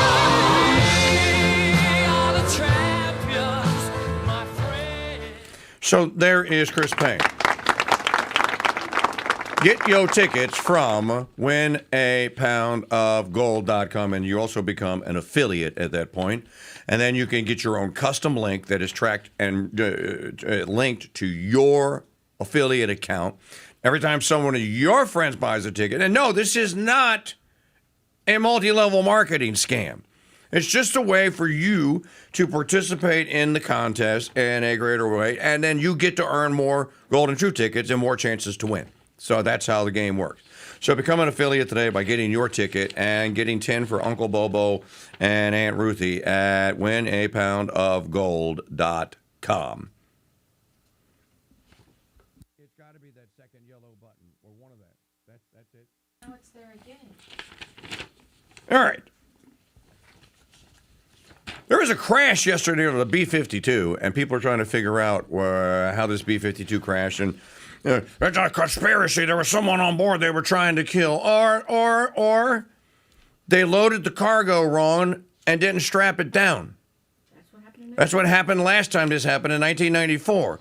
They put a bunch of cargo, a ginormous plane. They put a bunch of cargo on it, and maybe they strapped it down and the strap broke, but it didn't get strapped down properly. When the plane went into a bank after it took off, what happened was that the cargo shifted. And when the cargo shifted to one side of the plane, all that weight, tons and tons and tons of weight, the plane could not recover, went into a stall, and went straight down. And then hits the ground and just disintegrates, basically, into a giant black scorched earth pit as it looks. So it's tragedy of epic proportions, and I'm sure that that there will be an investigation. And the only reason I know this is because several people, a couple of pilots pointed out that no, that it's not as shady as you think that it is. It has actually happened before. Almost identically. So that's probably what happened. And it took off at California's Edwards Air Force Base. And it is a tragedy. So I'm not trying to downplay that it's a tragedy. Colonel James Hayes called the crash tragic and unsurvivable. In a press conference on Monday, Hayes said the plane was doing a test mission. Hayes said the aircraft went down immediately after takeoff and the crash was contained within the Air Force Base. Hayes mentioned it will take several months to determine a cause for the crash, but said multiple tests like the one that led to the crash happen every day. There were 8 people on it, right? Yes. There were 8 souls on that. Eternal rest grant unto them, O God, let perpetual light shine upon them. May they rest in peace. Amen. That's a horrible tragedy. All right, what's here? Play digital media file number 1. Rather than me giving you the Trump report as Trump, let's get it from Trump. I'm here with Emmanuel Macron. Last time a U.S. president was here was Biden, and he wandered off into the woods. He was saved by Giorgio Meloni. You said number 1 or number 2? Number 1. Giorgio Meloni saved Biden, or he would have wandered off a cliff over there last time he was in Europe here, but I'm not here to wander. I'm here to make deals like Monty Hall. Like Monty Hall. The great TV show. We're here to Let's Make a Deal. Mr. President, when will the text of the MOU be released? I think pretty soon. I would say, I want it to be released because it's a very powerful document. It's not like the Obama document, which was just a terrible document. This is a very powerful document. Terrible. And I want it to be released, so probably pretty soon. I would say sometime after Friday, because the strait opens completely. It's open now, but it opens completely. We'll have all the mines knocked out of, for the most part. We have a lot of lanes right now already. Mr. President. So I think sometime in the very near future, yeah. And what he's talking about is there's a lot of lanes, I think. There's a lot of lanes. Notice that when he is not trying to, when he's not trying to control the conversation, because Macron was sitting next to him, you notice that he grabs his hands instead of spreading them apart? It's when he moves to take control of a conversation that he does this. Roddy Gaines comes in, Tucker's finished. Mark Levin is the great one. Mike Church will never get an interview, never. By the by, it just for those of you that are fans of the movie Idiocracy, you have to see the UFC fight Sunday night at the White House. Somebody made an Idiocracy 2 movie poster out of it, and Trump was President Macho Camacho Mountain Hector Mountain Dew. Wait, he had two names. Hector Mountain Dew. He had more than that. Mountain Dew Doritos. Macho Camacho. I named Trump Dwayne Alzando Mountain Dew Camacho. Well, I named Trump Dwayne Big Mac Diet Coke Trump.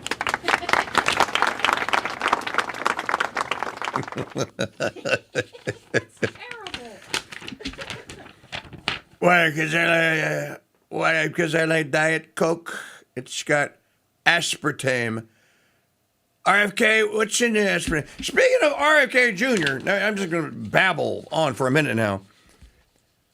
Was there a video? Was he handling a snake yesterday? Who? RFK Jr. Oh, that was a couple of days ago.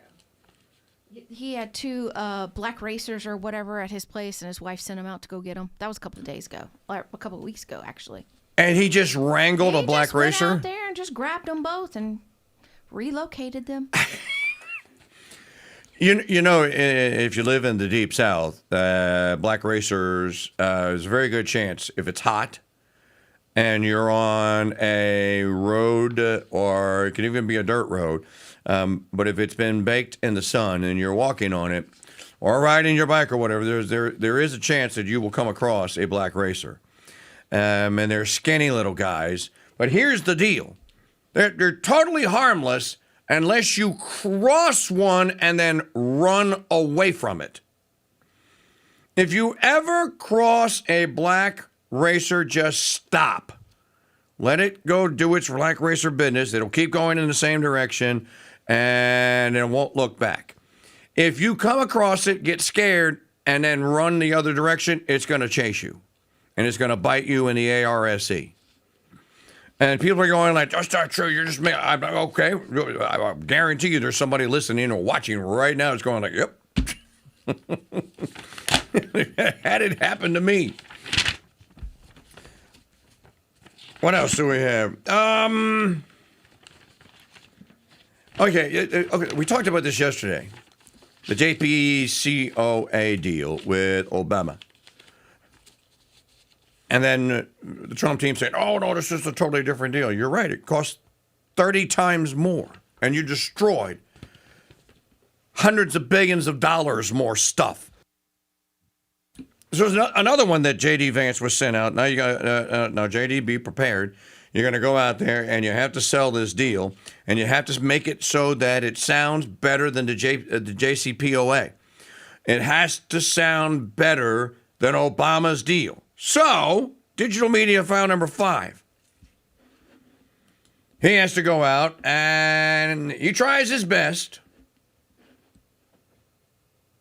And I'd ask the president, the former president, I'd say, Obama, why in the world, if it's the same thing, why is it that the Gulf Arabs hated your deal and they love our deal?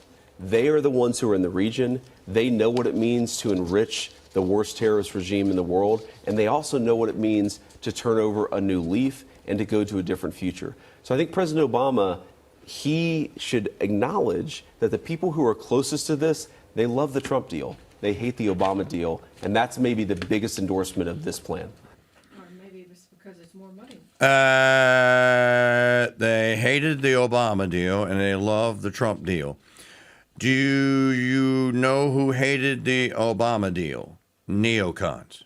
Decepticons, as I call them. That's who hated the Obama deal. What did the Obama deal have in it? Iran must not acquire or try and build a nuclear weapon. That is literally what it said. Not figuratively. I'm not rounding up here. That is literally what it said. That's right. Nobody's ever seen a grift bigger than this one, Sean. Sean, this is the biggest one ever. It's the biggest one. Alphonse Capone couldn't have done this big of a grift. I'm giving the Iranians $300 billion. We're going to rebuild their infrastructure. We're going to make Iran great again. It's beautiful. It's going to be beautiful. And if we could just keep the damn Israelis from bombing Hezbollah, we'll be fine. Trump actually was asked about this yesterday. And to his credit, he actually said, well, I don't know why the Israelis aren't trying to talk to the Hezbollah. He goes, I think they all need to sit down, they all need to talk. So all of a sudden now, Trump is signaling, because I believe what happened is that the braggadocio and the bravado is worn off. And he is actually having people going like, no, dude, your poll numbers are like the worst in the history of Earth. Your approval rating is the worst. And there's no CNN poll to bail you out this time. You need to bring this thing to apparently stupid people in America that are pacifist, idiot losers, that are Islamists, as I was called earlier, want us to continue fighting this, don't want us to continue fighting this war for goodness, mom, apple pie, justice in America. Speaking of, somebody asked me about this show. I know it was my sister asked me about this. She goes, you heard anything about this meeting that happened in the Situation Room about the Epstein files? And I said, yes. And she said, well, Maggie Haberman is the one that wrote it. I said, yes. I hadn't gotten around to talking about it. I did see it, and because it came out on the 10th. So that was last Wednesday. Inside the White House freakout over the Epstein files is the actual New York Times story. President's top advisors gathered in a series of Situation Room meetings as they struggled to contain a scandal engulfing Donald Trump himself. And she says, her and Jonathan Swan, on July 17, 2025, around 6 o'clock in the evening, President Trump's top officials filed into the White House Situation Room. The secure bunker where classified and high-stakes national security matters are discussed and decided. This was where Obama, along with Vice President Biden, Hillary Clinton, and the president's national security team watched the raid that ended with the death of Osama bin Laden in 2011, if that actually happened. Now, however, Trump's most senior advisors had gathered without him to figure out how to gain some measure of control over a very different kind of crisis, threatening to engulf the presidency, the Epstein files.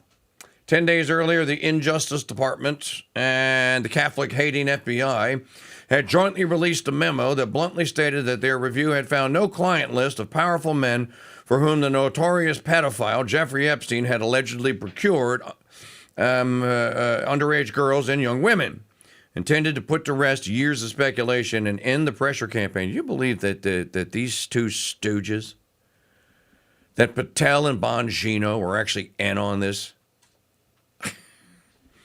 It is this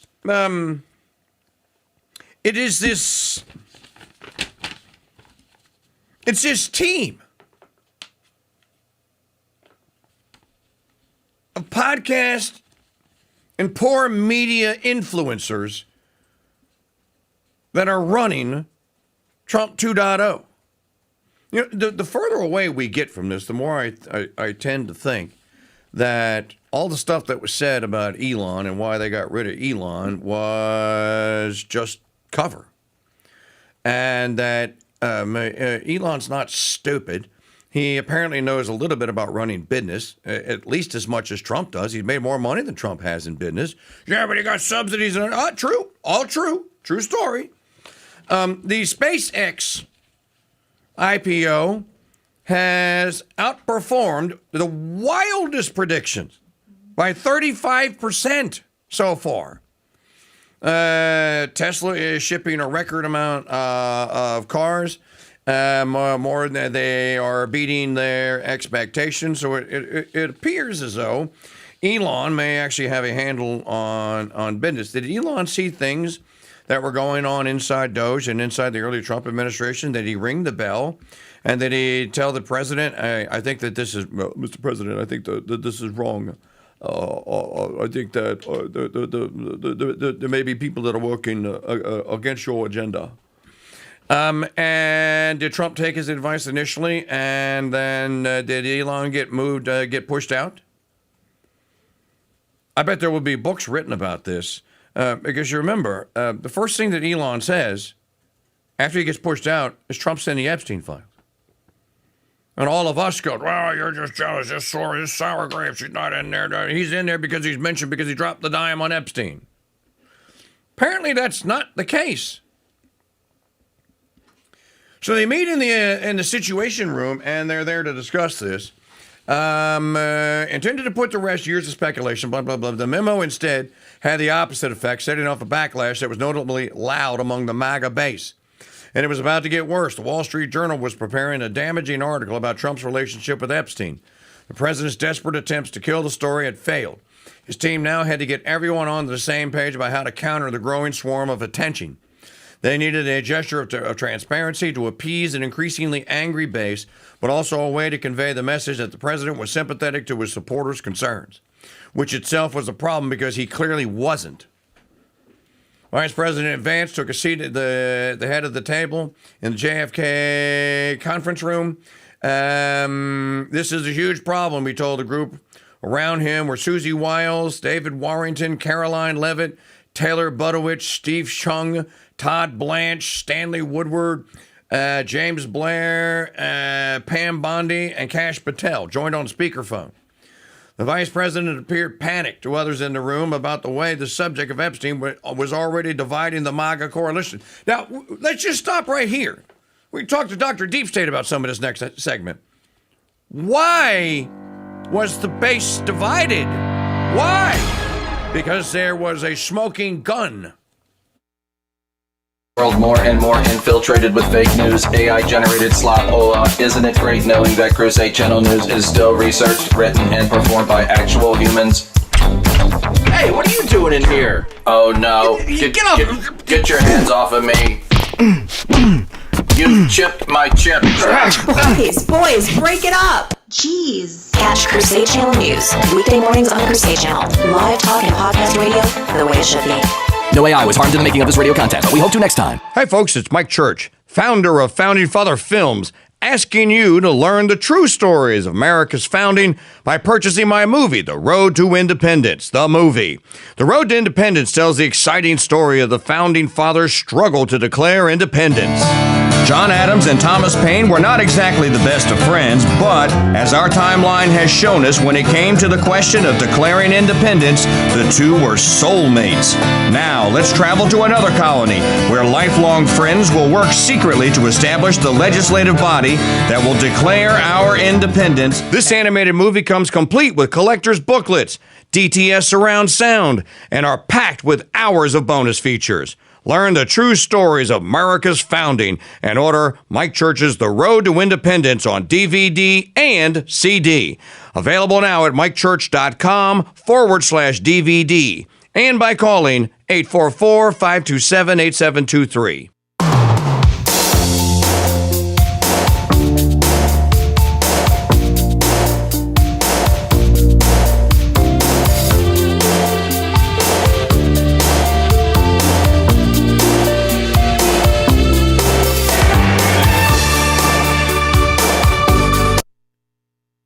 You're listening to the Crusade Channel, a Black Hat Studios media property. Broadcasting live 24/7 from Madisonville, Louisiana, and to the world via CrusadeChannel.com.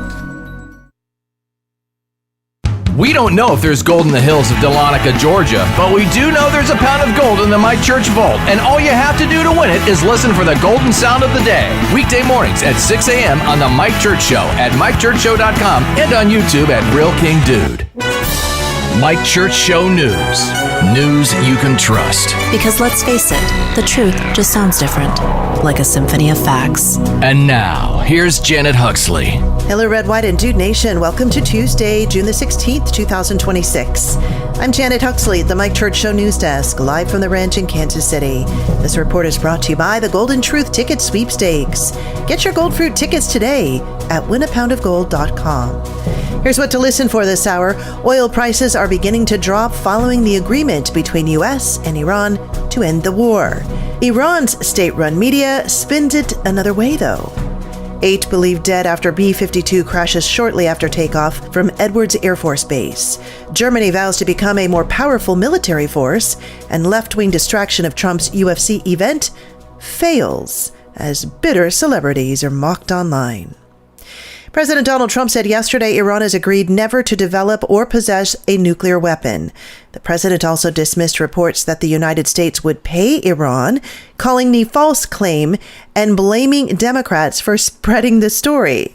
Iran has agreed to never have a nuclear weapon, Trump said in a post shared to Truth Social. Also, the story that the U.S. is paying Iran $300 million is fake news, put out by the Democrats, he said. The Islamic Republic of Iran's state-run media is promoting the Memorandum of Understanding with the U.S. to reopen the Strait of Hormuz, addressing Tehran's illicit nuclear weapons program as its triumph over the U.S. and Israel. The major diplomatic breakthrough, known as its initials MOU, is slated to be sealed at a signing ceremony on June 19th in Switzerland. Iranian state-controlled TV boasted that the U.S. is forced to sign agreement to end the war. 8 crew members are believed to have been killed after a U.S. Air Force B-52 Stratofortress crashed shortly after takeoff from Edwards Air Force Base in Kern County, California, yesterday.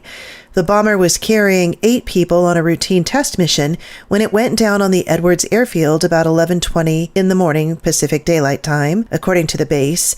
Edwards Air Force Base in California and Air Force Pentagon headquarters referred questions to the initial announcement of the crash and declined to provide additional details. The B-52 typically operates with a crew of 5, including 2 pilots, a radar navigator, and electronic warfare officer. Our quote of the day: a great means to preserve continual peace and tranquility of soul is to receive everything from the hands of God, both great and small, and in whatever way it comes. St. Dorotheus. Coming up, a look at more headlines. You're listening to The Mike Church Show and the Red, White, and Dude Nation. Membership has its privileges. American Express was right back in the 1970s. Membership has its privileges, and no membership privilege is greater to a Red, White, and Dude Nation listener than membership in the elite membership club that is the Dude Number. Here's Lee to tell you how to get yours. That's right, King Dude. Membership does have its privileges. And when it comes to the Dude Number, applying for membership has never been easier. Just head to MikeChurch.com/dude to start the membership process. Your unique and one-of-a-kind membership and all the privileges that come with it awaits you. As a member, you'll enjoy private chat groups, VIP privileges to all Mike Church Show events, early access to new Dude-geared store items, and of course, your unique Dude Number. Dude 1210 reporting all quiet on the Eastern Front. This is Mike's favorite punching bag, Dude number 13. Hi, this is Steve. My Dude number is 2112. Dude number 2004, proud member of the Red, White, and Dude Nation, reporting for duty. Become a part of something bigger than any talk show there is and apply for your Dude Number today at MikeChurch.com/dude. Membership has its privileges.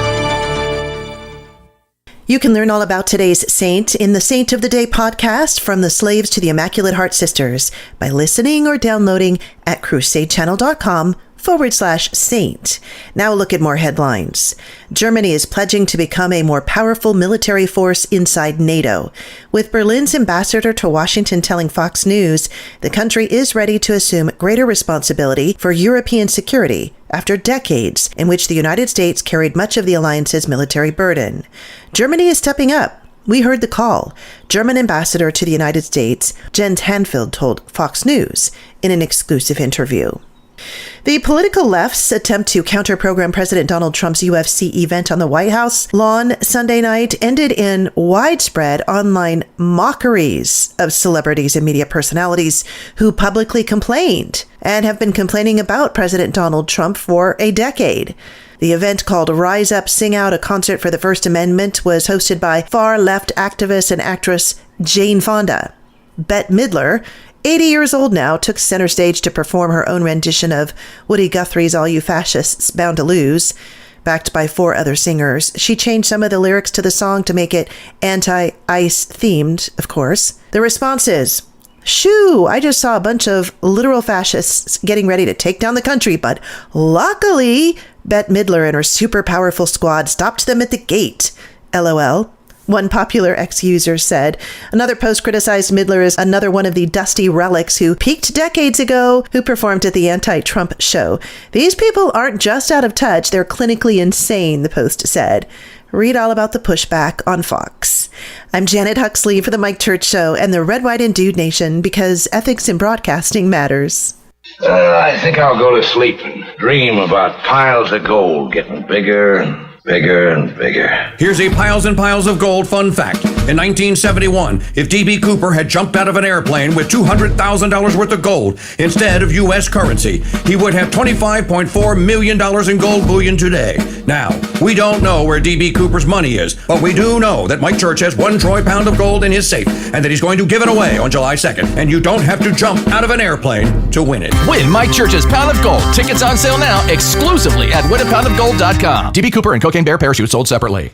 Okay, here we go to the Golden Truth Tickets Dude Maker Winner Hotline. Caller number 4. Number 4, who's this? This is Ann Dolan. Ann Dolan is the big winner today. That says she's allowed to win it because I hear her getting instructions in the background from her husband. Michael. That's right. I'm not getting my hands on it. He's sitting there and he's plotting it. He goes, what happens if she wins and she tries to fly town with it? That's right. Now there are 3 grandkids, though.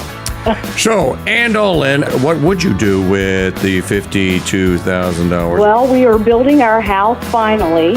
Oh. We're in the process, so I would definitely put it towards the house because the price of everything has really gone up since we started this project. Ann Dolan, congratulations. And I understand that I think you have the secret code word from the Mike Church Show Daily Highlight Reel video of the day. What is it? It is Dead President. It is Dead President. You too could be next, our next big winner in the Golden Truth Ticket 2026 at goldentruthticket.com. Thanks for listening and playing.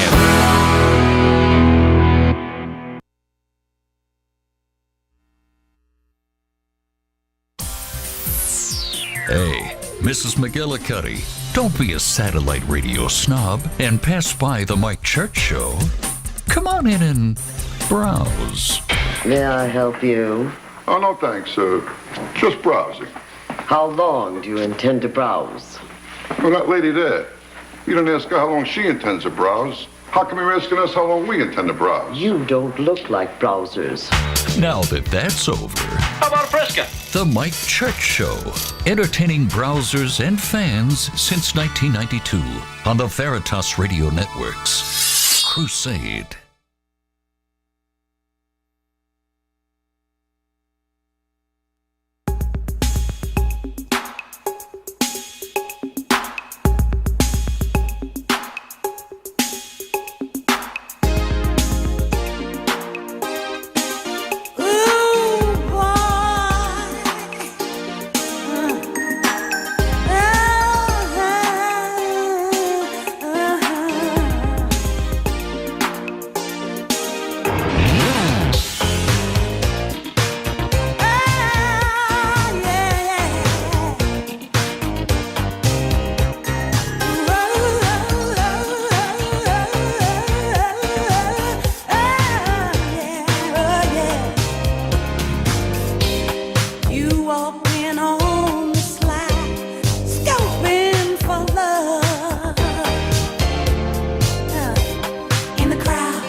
against the synthesis of all AI tyrannies, Generalissimo of the Airborne 1776 Squadron Battalion of Truth Bombers.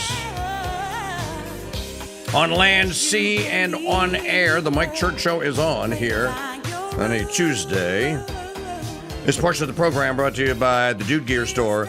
Okay, look, you ladies, where did all my gal shoppers go? Where are you? Did all the lady shoppers leave with Megyn Kelly's 5 producers that left? I'm asking for a friend. Because you know you can get you proselytized for Uncle Bobo and for your husband and your daddy and your grandpa.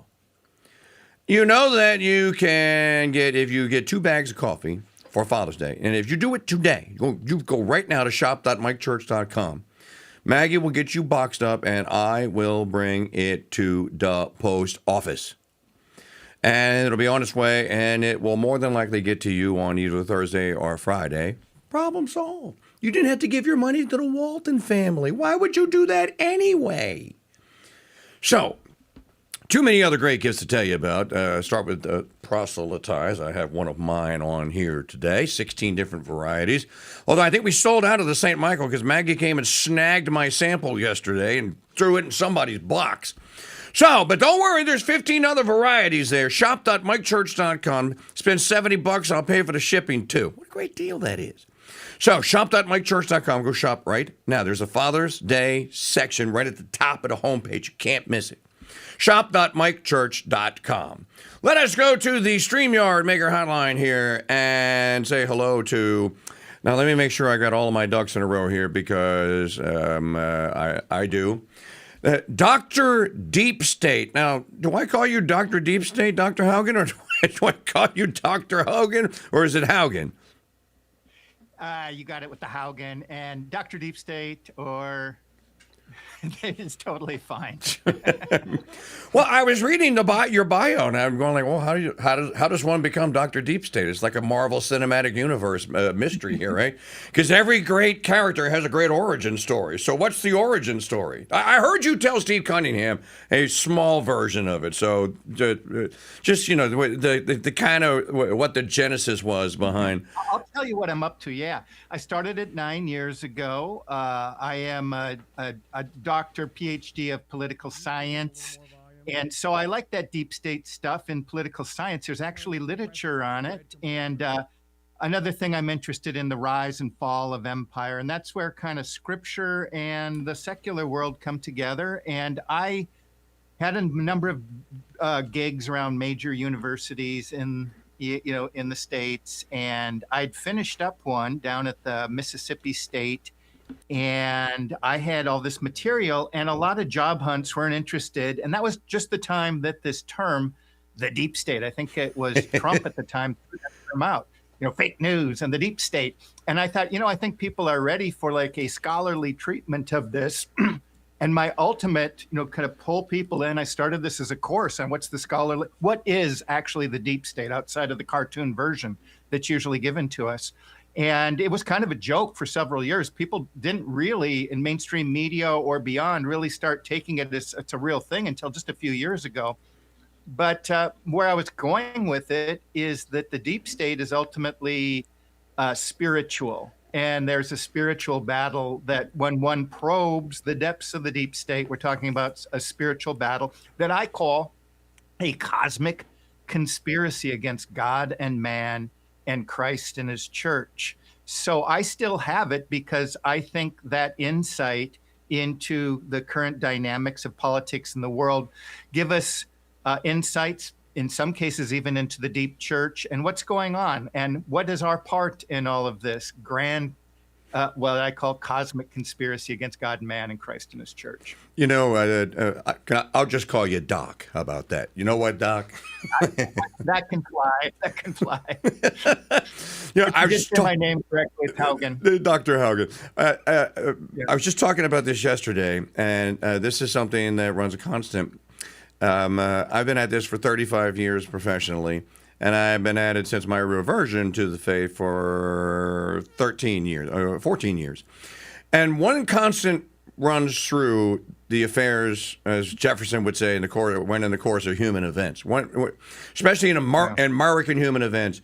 The war is always on, and it's always against the church. Whether they actually say it's against Catholics and Catholicism, it's always against Catholics and Catholicism. Sometimes it takes on the patina or the veneer of, no, they're after this or they're after that. Well, at the end of the day, what they're really trying to get to and what the modern world is really trying to do is rid us of Christ and his church. And so the war is, and this is what the deep state fights. This is what did you said, the deep state, and then the deep church. What, the deep church? Oh, that's Vigano's term. The deep church is, and I think that Vigano has, Vigano suffered. Archbishop Maria Vigano suffers a lot. Carlos Vigano, he suffers a lot over this because he says those things, and the people go, you can't say that. You can't do that. There's a great history of what we would call a scholarly gentleman, what we would call disputations inside Catholicism, the Catholic Church. People maybe don't know this. St. Thomas Aquinas and St. Bonaventure were like rivals. Like, you're wrong. Yeah. No, you're wrong. Now, it wasn't on a matter of dogma, but there were disagreements, and there still are disagreements. But the war is on. The deep state is definitely after Catholics. We know this. And at the end of the day, all evil is directed at Christ. All evil is directed at him and his church. And he told us that that's the way it would happen. So we should just own up to it and stop complaining about it. Yeah, I hear you. I could frame it another way. Okay. By the way, I have a channel over there on YouTube, and I can tell you in my books and all that is over there. So that's called Dr. Deep State. It's kind of hard to find. I might have to type it into YouTube, but here we go. I often frame this that we are now engaged in an ontological war over reality. Ontological sounds fancy and philosophical, but it just seems the nature of being, the nature of reality. And for us Catholics, especially through, the greats like St. Augustine and St. Thomas Aquinas, we understand that all reality comes from Jesus Christ, from God who makes and creates and sustains reality. So our being attached to it. Long story short, the fullness of reality, kind of a first glimpse of how we understand the world or the nature of the world or sort of the foundation of reality, came through us through the book of Exodus and Moses, when Moses asked God, like, who are you? What's your name? And he said, I am. And I think we take it for granted how foundational that is for an explosion of human consciousness and the story of humans, that it's would become like Aristotle's first mover, the source of everything. And that really situates where we're at in our understanding of the relationship of us and the cosmos and everything. So following that idea, people like Plato would say, there's really a reality beyond, he would call these the forms, the eternals. And I remember as a kid studying philosophy, it's like, no, this bed is just a kind of a counterpart of bedness. I'm like, what are you talking about? But there's a truer reality. And when we go to it in terms, we return to this reality. And it must have sounded wacky in the 4th century BC when he said this. But through Christ's incarnation, he came in, he was the Logos, the God-man that came in, showed us the face of God. If you have seen me, you have seen my Father. I'm not some disappearing absentee landlord that's so distant. You know me, you understand me. I've revealed myself through Scripture and my presence here. I became one of you and walked among you. So reality, since Christ's incarnation, death, and resurrection, it has a twofold nature. We have, it's like, the whole word meta. We have our feet on the ground, but we're part of something larger. And this we needed St. Augustine to describe. We're in the church age. This is the millennial age. We're in an inaugurated eschatology. Already not yet. We have the foot on the ground, but we have a vision into the eternal. And the wholeness of this is reality. It's both heaven and hell, the transcendent and the immanent together. And our lens, our unique Catholic lens on this, is the church itself. It is the icon, the mystical body of Christ that can put all these parts together. So I say that reality needs a context, and a perspective. And I call reality historical. The church has connected all the way back to the beginning of time, and certainly the first century as well. It's historical, hierarchical, and sacramental. And these three things are interconnected. So, for example, when we receive our sacraments, and this is exactly what the war on reality is about, we are connected at one time with the church triumphant in heaven, the church suffering in purgatory, and we are the church militant. And so that whole experience, for example, when we receive Holy Communion, we are participating in something beyond the moment, something that's pretty spectacular and can blow your mind when you really think about it. And that's unique to the Catholic Church. I'll maybe give Eastern Orthodox some credit there, but that is the war. That is what the devil wants to take away our history. That's that threads us to the past and create, whether it's the Protestant or French Revolution or the Russian, it's always destroying that historical thread. Our sacraments have to be diminished or destroyed, and eventually any memory of them. And the hierarchy is going to be inverted into the anti-church. All these are going to be inverted into the creation of an anti-church. Anti-sacraments, an inverted history. And so that's what's under attack. And we can see that once you see that pattern and how the devil operates, we can see that going on right in front of our eyes today. Dr. Haugen, also known as Dr. Deep State, on the StreamYard Maker hotline with us. You and I had a little bit of correspondence on this, and I agree with your second take and your assessment here. One of the great minds of the 20th century was Dr. Wolfgang Smith. And after Dr. Smith's conversion to the Catholic faith in the 1970s, Dr. Smith, who was one of the, quite possibly one of, if not the most brilliant quantum physicists of his age, started looking at the things that were being done by other quantum physicists and the results, or should I say the not results that they were getting. And Dr. Smith determined, and you mentioned it just a moment ago, he determined that you have to have metaphysics. You have to have that physics was missing, metaphysics. The meta is, above. And some of this stuff sounds eggheady and really like too much science. Some people go, wait a minute. I'm still trying to figure out anti-dispensationalist. Hold on. So, and we'll get to that. But what Dr. Smith was basically saying, and everyone can understand this, learn the four causes. No one goes anywhere in any endeavor without the final cause, which is also the first cause, and that's God. God is ultimately the final cause is, okay, God is your... As long as you have the final cause in your equation, then, I shouldn't say as long, that's not perfection, you're going in the right direction, and there's a good chance that you will produce a result. When you remove the final cause and you put Einstein here, or you put Kepler here, or whoever, this is where you get, or Darwin, this is where you get into trouble, right? Yeah, I have a quote here in my first book. It's called Seeing Through the Singularity. What are we seeing through? Like, what does the media tell us the singularity is? It's this magic moment when basically magic happens. We can find the right science, a myth of progress that will live forever outside of Christ and outside of grace. And I do have a quote in here by Wolfgang Smith, and I'd like to share an idea. What I did in this book, it's called Uncovering the Cosmic Conspiracy. It came out in January 2000. And I juxtaposed two things, as you were suggesting there, Mike. The telos, the end, having that in mind. Where is this ship going? Where is this ark? And we're talking this week on my channel, especially in my locals group, about the ark, which is the typology of the church, which is going to take us into the new heaven and the new earth, into eternity. So, I juxtaposed two things. The Christian telos, what is the story? We're connected to the mystical body of Christ, and we're part of the temple. We are the temple. And if we're properly incorporated, we go into eternity.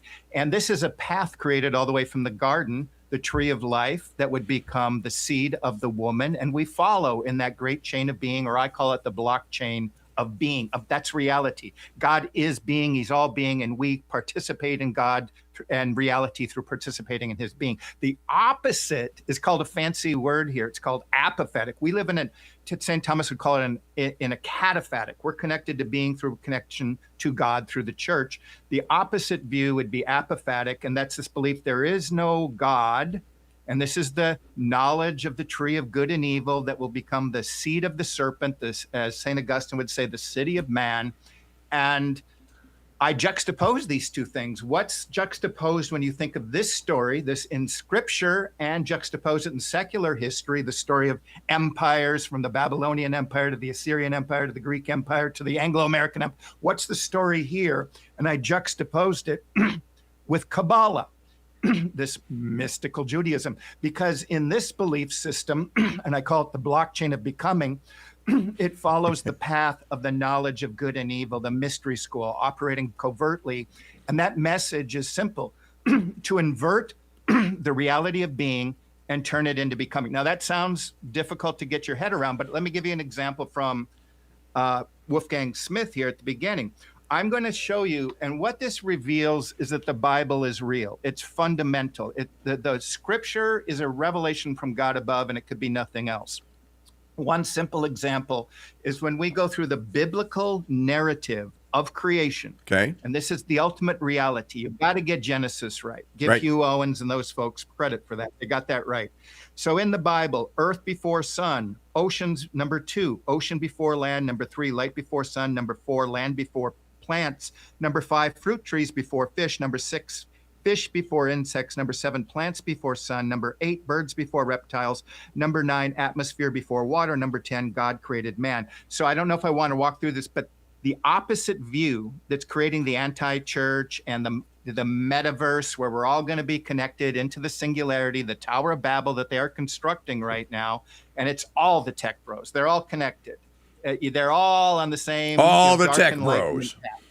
Yeah. So the opposite, the heliocentric, that's the idea that God says we're situated. You're special in my creation. We call this geocentrism. It's never been problematized. The math all adds up. We're the center of the earth. And evolution, because they're connected, because it's part of this belief that everything is expanding and evolving, the entire universe. So under that, literally, it's the exact inversion from number 1 to 10. It could be a lot of just different here and there, but it's number 1, sun before earth, number 2, land before ocean, number 3, sun before light. And why is it the exact? And the last one is number 10, man created God, as opposed to God created man. Because what the serpent in the garden realized when he said, hey, ye shall be as gods, just come over here and follow. I have a promise for you over here. And that left-hand path is naturalism. Just when you take away all the meta, follow me, and this is going to be the left-hand path through time. And what I call is the spirit of the unknown God in my second book. Am I getting too chatty here? No. I'm actually taking notes. God working, it's getting to the Tower of Babel, getting to the final singularity. You're following this, we could call it Lucifer, Promethean, this progress, this myth of progress that humans without the grace of God can do it themselves. They can live forever. They can be as gods. And one of the examples here that I find fascinating, and I cited it uniquely in this book, St. Paul, when he first goes out to spread the message, the good news to the Gentiles, he sees this unknown plaque to an unknown God. Now, God had prepared many pagan cultures for the coming of Christ. And he said, what you call the unknown God, we call Logos. It connects all things to the transcendent and back. And it blew some people's minds, and that became the foundation of Christian theology, because Catholicism baptized these eternal Platonic forms, and they become like the work of Augustine and on and on. At the exact same time, and this is how we have the seed of the woman, the seed of the serpent. Sometimes they're in the same womb. They're in the womb of Eve. They're in the womb of Rebecca. They come from the same place. And that's kind of how a typology that God works with. But in this case, in this kind of covenantal understanding, when God spoke, that's the unknown. For another group, it became this Neoplatonic Gnostic belief.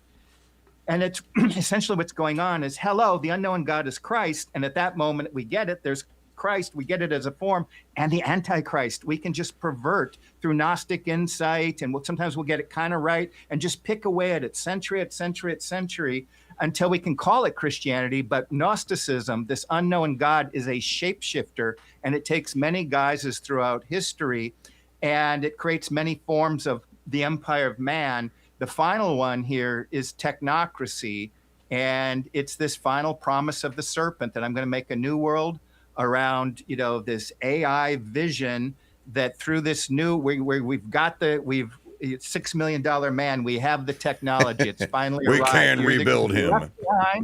You can get left behind or hop on for the ride. And with the next shakedown, whatever confusing things happen, another big event, a lot of people are going to be in this crisis, and they're going to probably, the Bible says, we're living in this age of a great deception. And for the sake of salvation, most people do not adequately love the truth, and they will be deceived. I'm just repeating scripture. At some moment, it seems to me like a pretty big deception is going on around us right now. Well, let me say, we have to take a break, number one, and then it's only 3 minutes, and we'll come back. But before we do that, I paused it. I own a radio station. I can do that. Ha ha. Try that at home, podcasters. Okay. I know it's probably supposed to be less than 5 minutes. So, two things. There is something after technocracy. It's called Idiocracy. It's a really good movie, too. And they had part 2 at the White House Sunday. And secondly, James Corbett, who's not a Catholic, who's not a Christian, but has done a series of on his blog about the metaverse. And about the importance of your book, The Metaverse. So he's actually, done it on his, I think it's for his members, his Metaverse stuff. So I've had a conversation with Brother Andre Marie about Corbett and the Metaverse, and about how either you have a Metaverse or they will give you one. Right now, the tech bros are giving us one. And for that, we'll leave that off as a jumping off place, and we'll come back with Dr. Haugen. If you have questions, because I am a question and answer guy, just call me Trebek. Put them in the messages in either the Census Fidelium or the @Real KingDude chat room on YouTube, or at crusadechannel.com/chat. Or you can be really nice, and you can buy Doc and I a cup of coffee at mikechurch.com/coffee. $5 gets you a question or a comment, and happy to do that. I'll be back here on the Mike Church Show on the Ethics and Broadcasting Network with Dr. Haugen, Dr. Deep State here, and just a moment here on the Mike Church Show on the Ethics and Broadcasting Network. So don't go away. Their money, but we do know there's a pound of gold in Mike Church's studio, and all you have to do to win is listen for the golden sound of the day. Weekday mornings at 6 a.m. on the Mike Church Show at MikeChurchShow.com and on YouTube at Real King Dude. Hello, Red, White, and Dude Nation. I'm Janet Huxley at the Mike Church Show News Desk with your crucials for Tuesday, June the 16th, 2026. This report is brought to you by the Golden Truth Ticket Sweepstakes. Get your gold fruit tickets today at winapoundofgold.com. In the market report, the Dow was up 0.92% and the S&P 1.65%. NASDAQ climbed 3.07%. In National Day calendar news, historical events on this day include, in 1858, Abraham Lincoln's deliverance speech on the infamous House Divided. The first roller coaster opens in New York's Coney Island. That was back in 1884. The Ford Motor Company was incorporated on this day in 1903. And that was the same year the Pepsi-Cola Company formed, when pharmacist Caleb Davis Bradham officially registered the Pepsi-Cola trademark. Also, it's National Fudge Day. Fudge has been around since about 1886, when the earliest records of documented reference are found. Our quote of the day: a great means to preserve continual peace and tranquility of soul is to receive everything from the hands of God, both great and small, in whatever way it comes. St. Dorotheus. You can learn about today's saint in the Saint of the Day podcast, From the Slaves to the Immaculate Heart Sisters, by listening or downloading at crusadechannel.com/saint. You're listening to the Mike Church Show and the Red, White, and Dude Nation. Hi, folks. It's Mike Church, founder of Founding Father Films, asking you to learn the true stories of America's founding by purchasing my movie, The Spirit of 76. The Spirit of 76 details the true story of the writing and ratifying of the U.S. Constitution. And here I would make this inquiry of those worthy characters who composed a part of the late Federal Convention. Sir, give me leave to demand, what right have they to say, we the people? Who authorized them? This animated movie comes complete with collector's booklets, DTS surround sound, and is packed with hours of bonus features. Learn the true stories of America's founding and order Mike Church's The Spirit of 76 on a 2-DVD or 3-CD set. Available now at mikechurch.com/DVD and by calling 844-527-8723. Yep. Yep. So, are we gonna do this regenerative farming thing or what? Yep. Who you calling degenerate? Tommy, that's regenerate. It means to recycle the earth, not till it to death. Great, because I'm cycling rounds with Vera till death. We're gonna starve to death, y'all. Don't be a Tommy. Stock up on regenerative farming books and books to farm by in the Founders Trading Post. Books by Father Dennis Fahey, Father Vincent McNabb, Hilary Belloc, and many, many more. And remember, these books aren't just how-tos on moving earth, livestock, and sowing seeds. These books teach the family economy that flourishes on the small family farm, homestead, and yep, even suburban development. So start your collection and start your learning and change your family life for the better today. All books available at mikechurch.com/farm. Hey, Rick, this row needs another pass. Where's the regenerate switch on this shovel? I think I'll go to sleep and dream about piles of gold getting bigger and bigger and bigger. Here's a piles and piles of gold fun fact. When making Raiders, Spielberg chose the Golden Ark of the Covenant because he knew audiences wouldn't go, ooh, ah, if Nazis stole a parchment scroll containing a psalm. Now, we don't know where the Lost Ark is, but we do know that Mike Church has 1 troy pound of gold in his safe, and that he's going to give it away on July 2nd, and you don't have to say, ooh, ah, to win it. Win Mike Church's Pound of Gold. Tickets on sale now exclusively at winapoundofgold.com. Ark of the Covenant sold separately.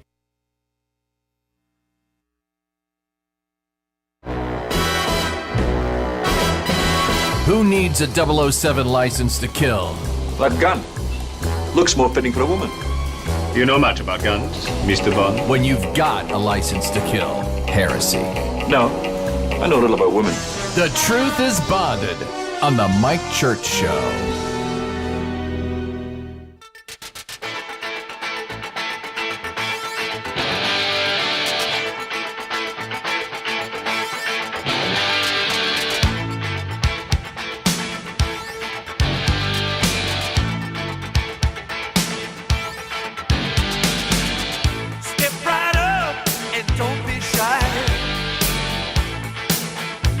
Well, since on Sunday night Trump introduced Idiocracy 2.0, for Hector Elizondo, Macho Camacho, Mountain Dew, Macho Camacho, he was Don John, Big Mac Diet Coke, El Trumpo.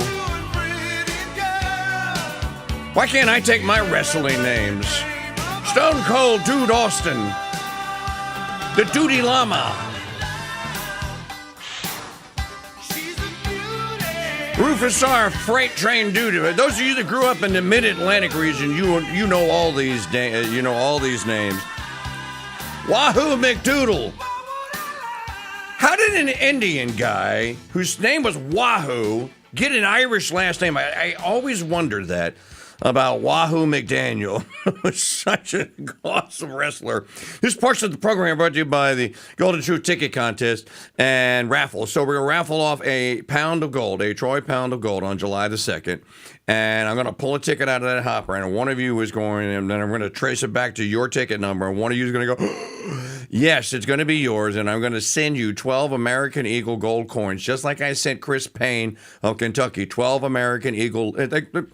You can call it American Eagle, or you can call it the flip side is the Liberty coin. Whatever you wish to call it. It costs about today $4,200 to get one. I'm going to give you 12. but you got to give me a ticket purchase. So go to winapoundofgold.com, buy your ticket today, or 20. I think you ought to get your entire church together, and you should buy like 1,000, kind of like a syndicate, and then you have a chance to win the gold for the entire church. And of course, 1,000 would be equal to the. You could buy the gold, but you could do 100. So there's no limit, and then you can become an affiliate as well, and then you can sell tickets. And for every 10 that you sell, I'll give you a free one. So now you've doubled your chances just because you send an email or a text message to 10 friends with your affiliate link. It's all on the same site. Explains it very well. If not, call me. I'll explain it to you. Go to winapoundofgold.com. Winapoundofgold.com. Okay, Dr. Deep State here with us, Dr. Greg Haugen. You know, I'm looking at your YouTube channel. If I didn't know you from Adam, I'd go, man, this is very dark stuff here. EWTN, crypto dispensationalist broadcasters to the world. Are you saying that EWTN is doing epical era-based Protestant broadcasting? And that's just the first video that on your channel. I could go back however many years, but that one just caught my eye. My friend Christopher Rauer kind of wrote a book about the decline of EWTN. That was 20 years ago. So I don't watch it very much, but what's going on over there? Well, there was this hoo-ha with a spokesperson over there that was a straight-up dual covenant person, and then there's an association between her being promoted over at the Vatican, and I don't know all those details. Yes! Raymond, yeah, I mean, she was straight up, pushing this stuff. Yes. And I talk a lot about the Trump delusion, and I've been consistent about that. I know that, other conservatives have still, I think if you're still lost in that, I don't know what to tell you right now. But yeah. Put the Fox News kind of reality, all of this stuff has been condemned by the church, and we have to kind of get back to base reality. And so I make that point. And fundamentally, I could go on the show, in particular, I was going after Raymond O'Rourke, This World, and I watched an episode and it blew my mind. This is worse than like Ben Shapiro's The Wire or something like this. So I had a couple guests and they had insights into it, and we tried to have a little bit of fun with it. But yeah, I talk about how Trump is not anybody's savior. I don't know if we want to go into that right now. What I would like to do is I had a book that come out, my favorite one of all times this year, called Saints of the Apocalypse, Escaping the Empire of Spectacle. And that word spectacle, we see the Trump delusion, all the insider trading, the level of corruption that is almost unimaginable. And it's in your face. Just this, son is trying to do inside trading at the bare knuckle fight in front of the, the motorcycle idiocracy. Right. It's the spectacle, getting out of it. So I have 10 saints. And I want to say, yeah. No. Yeah. So I want to say something really quickly about the notion of spectacle. Am I still on? Oh, absolutely, you're still on. Here, StreamYard does this, and it's a bug in the StreamYard program that you can't see me. Tertullian, St. Thomas Aquinas, St. John Chrysostom talk about this Roman spectacle. It's a tool of empire, but what's unique about their Catholic perspective is they understand the power. Now, when Meta comes on, they're not going to need the goggles. It's going to be your brain has been so taken in by the system, dumbed down and rearranged about what Catholicism is, what our teachings are, that you're just going to be brainwashed into it. So what St. Augustine in particular, when he looked at the power that it had over people as a tool of empire, he called it a demonic ontology. It really captures you in a mind prison. And he went in depth on this, and so did St. John Chrysostom. And before, in that world, before you could be baptized and enter the church, and catechized, you literally had to be exorcised, like literally exorcised to the demons of spectacle. I argue that ancient spectacle has migrated into our modern world, has captured the mind in this age of deception of most. So I start with St. Stephen, casting that first heavenly vision all the way to our Blessed Mother in Fatima, but before that, St. Vincent of St. Colby.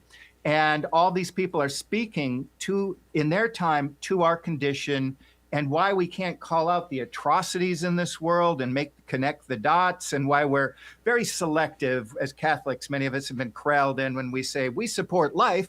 Well, if the TV tells us to support there and it's cool, we'll do it over there, but we don't want to look over there because that's a hard truth. We might really have to be picking up our cross and dealing with persecution to deal with that truth.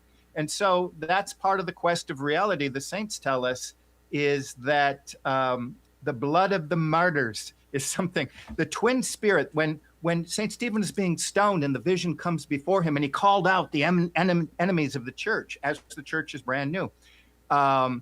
I say there's a dual spirit that we have to capture from him. At one time, he's militant. You did it. I'm going to defend the church. But it's also a spirit of martyrdom, accepting the suffering that comes with picking up your cross. And all of the saints, the 10 that I deal with that theme of connecting those two together to speak to our age. When you do kind of see the corruption of the world and the darkness and the attack on the church, how do we deal with this? And a lot of people, maybe you gave Trump a chance and you're kind of running out of options.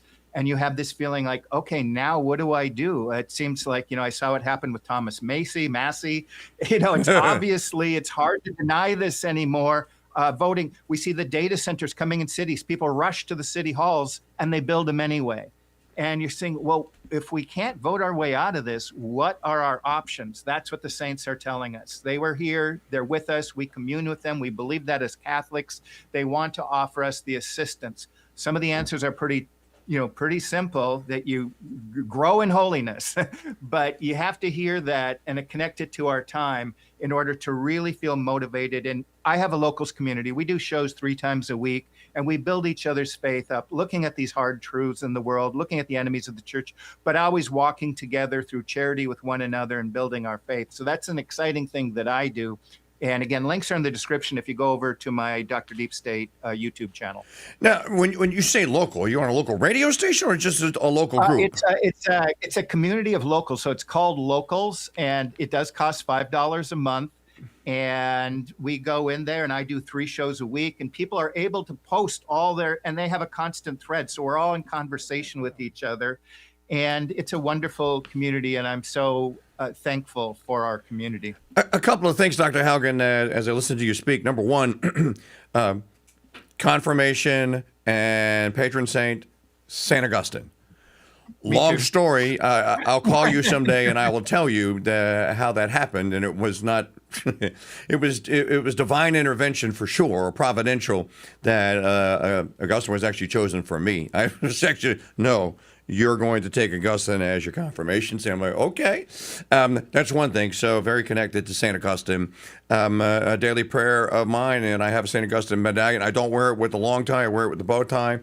And it's every day. St. Augustine, intercede for me for the grace and the wisdom to choose and to seek the city of God over the city of man. And if people forget that this great work here, that there's nothing new under the sun. Augustine called out the Roman Empire and saw what was happening in the Roman Empire as literally unholy bread and circuses. And they say, they're trying to blame us for this, but you can't blame. It's a magnificent work that I haven't read the whole thing, but I read it from time to time.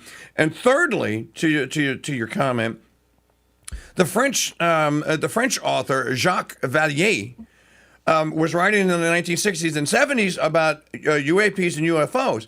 And the blogger, whose name I should not mention, Frank Wright will kill me if I do, but I'll say it, Rod Dreher, because Frank can't stand Dreher.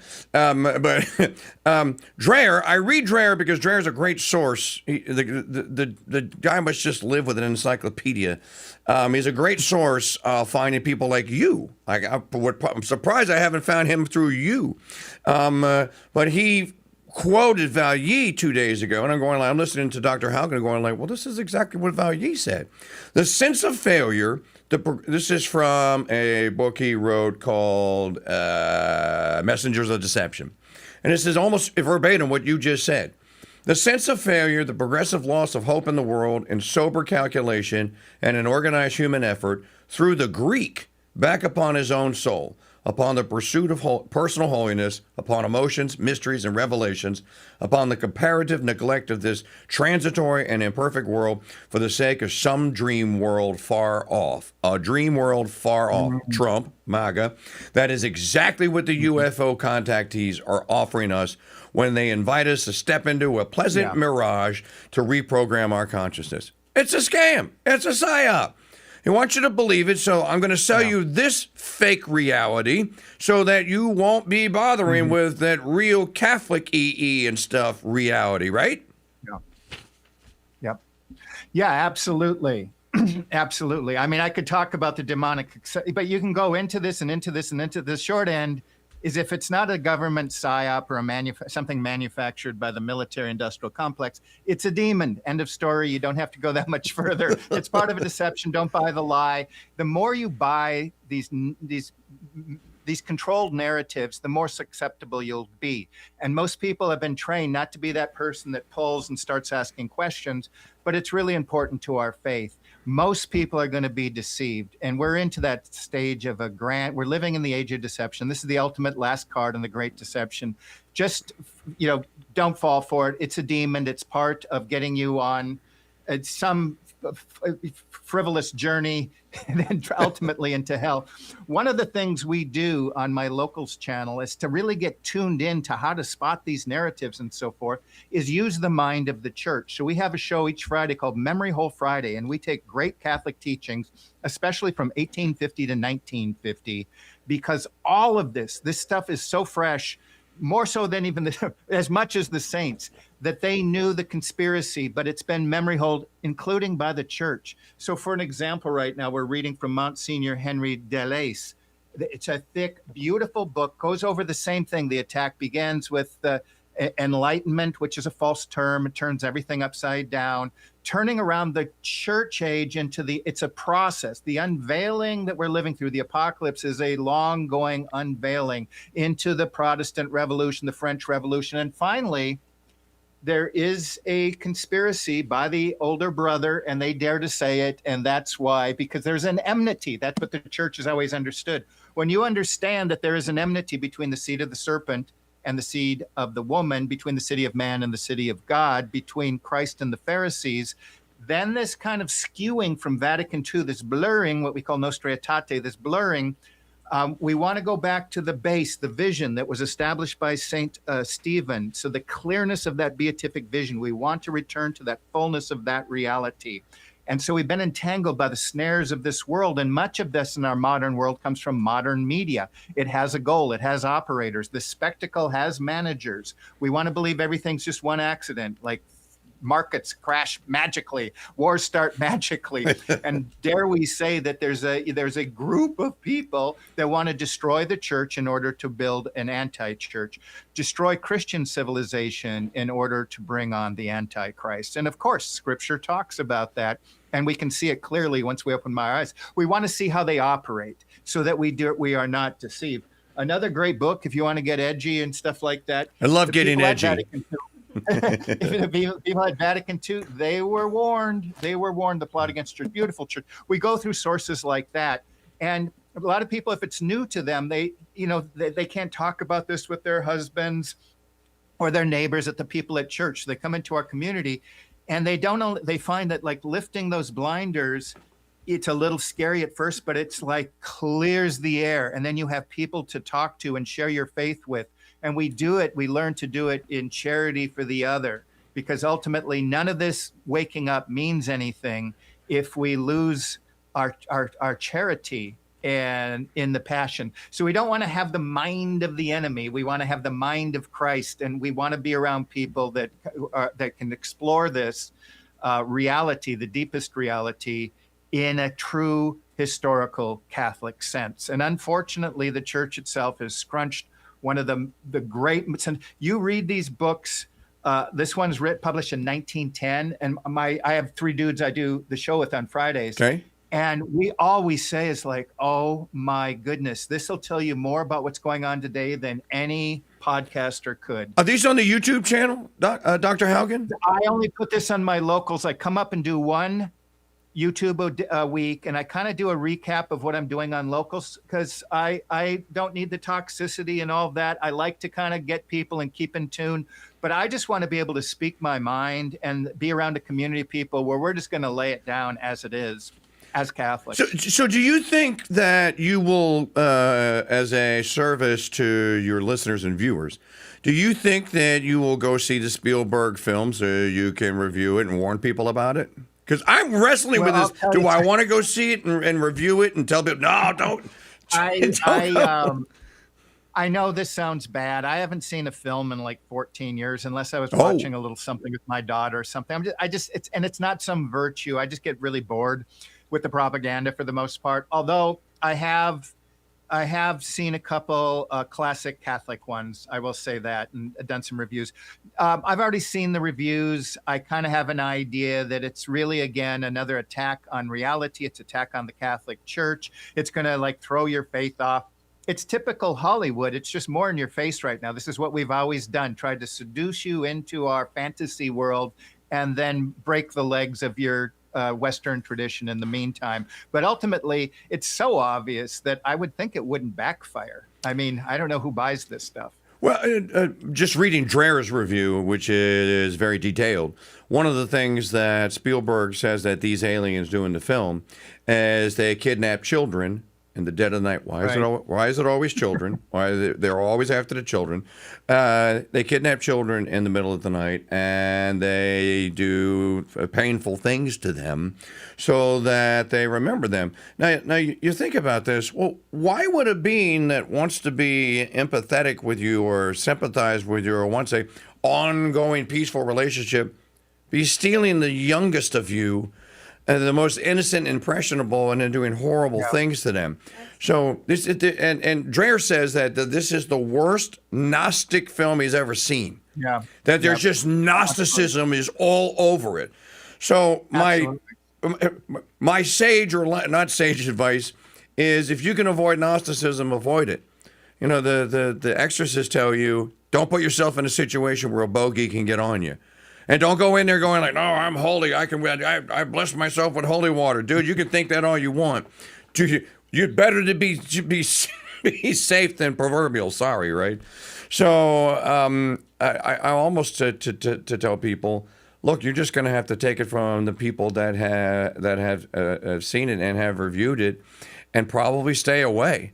I mean, they're trying to say that this film is the number one in the box office. I had guys that were telling me this weekend, Dr. Haugen, sending me personal messages going like, I checked my local theaters. I've been checking them every day since Thursday. Half the seats are unsold in every showing. They're lying. They're lying. It's not number one at the box office. People are not going out or in droves to go see it. They're lying. So the question then is Spielberg, or has he always been, I think he always has been, in cahoots with said deep state? You know, there was a great article that came out in 1982. I don't remember the publication. I was a young man. I was 20 years old. But I remember reading it going, that's interesting. And the title of the article was How Spielberg and Lucas Killed the Movies.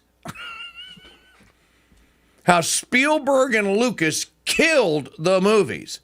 And they took the real world of Don Quixote and pirates and the real life world of bad people, and then took us off planet and took us into the world of things that don't exist, and then did the same triad, Shakespearean triad, set up, crisis, and then resolution. And they just rinse and repeat, but with things that weren't real. Quite the scam, if you think about it. Well, that is Gnosticism. It takes what's real and repackages it. And a political philosopher who was a Nazi called Carl Schmitt was a very brilliant man. And he said that all modern political concepts are snatched from the church, the true metaphysics, and they're repackaged in the temporal. And likewise, with the Gnosticism that goes on in Hollywood, they're taking a true world of reality and creating a Disney world. And ultimately, this metaverse, the goggles, this cave, Plato's cave that they're trying to put the whole world in and make sure that the back door is locked. So you're permanently in this simulacrum of reality. That's where it's taking us. That is the anti-church. That is what Archbishop Fulton would say it has all the looks. This is where basically our politics right now it has all the looks of the original, emptied of its divine content. And that's where we're at today. And the ultimate goal here with these films or the Gnostic agenda, it's really about just putting mind demons inside of you. And so you're opening yourself up. First of all, they want to seduce you. It's like the spectacle into this. And when we think about this age of deception, what does Scripture what does Scripture kind of connect this with?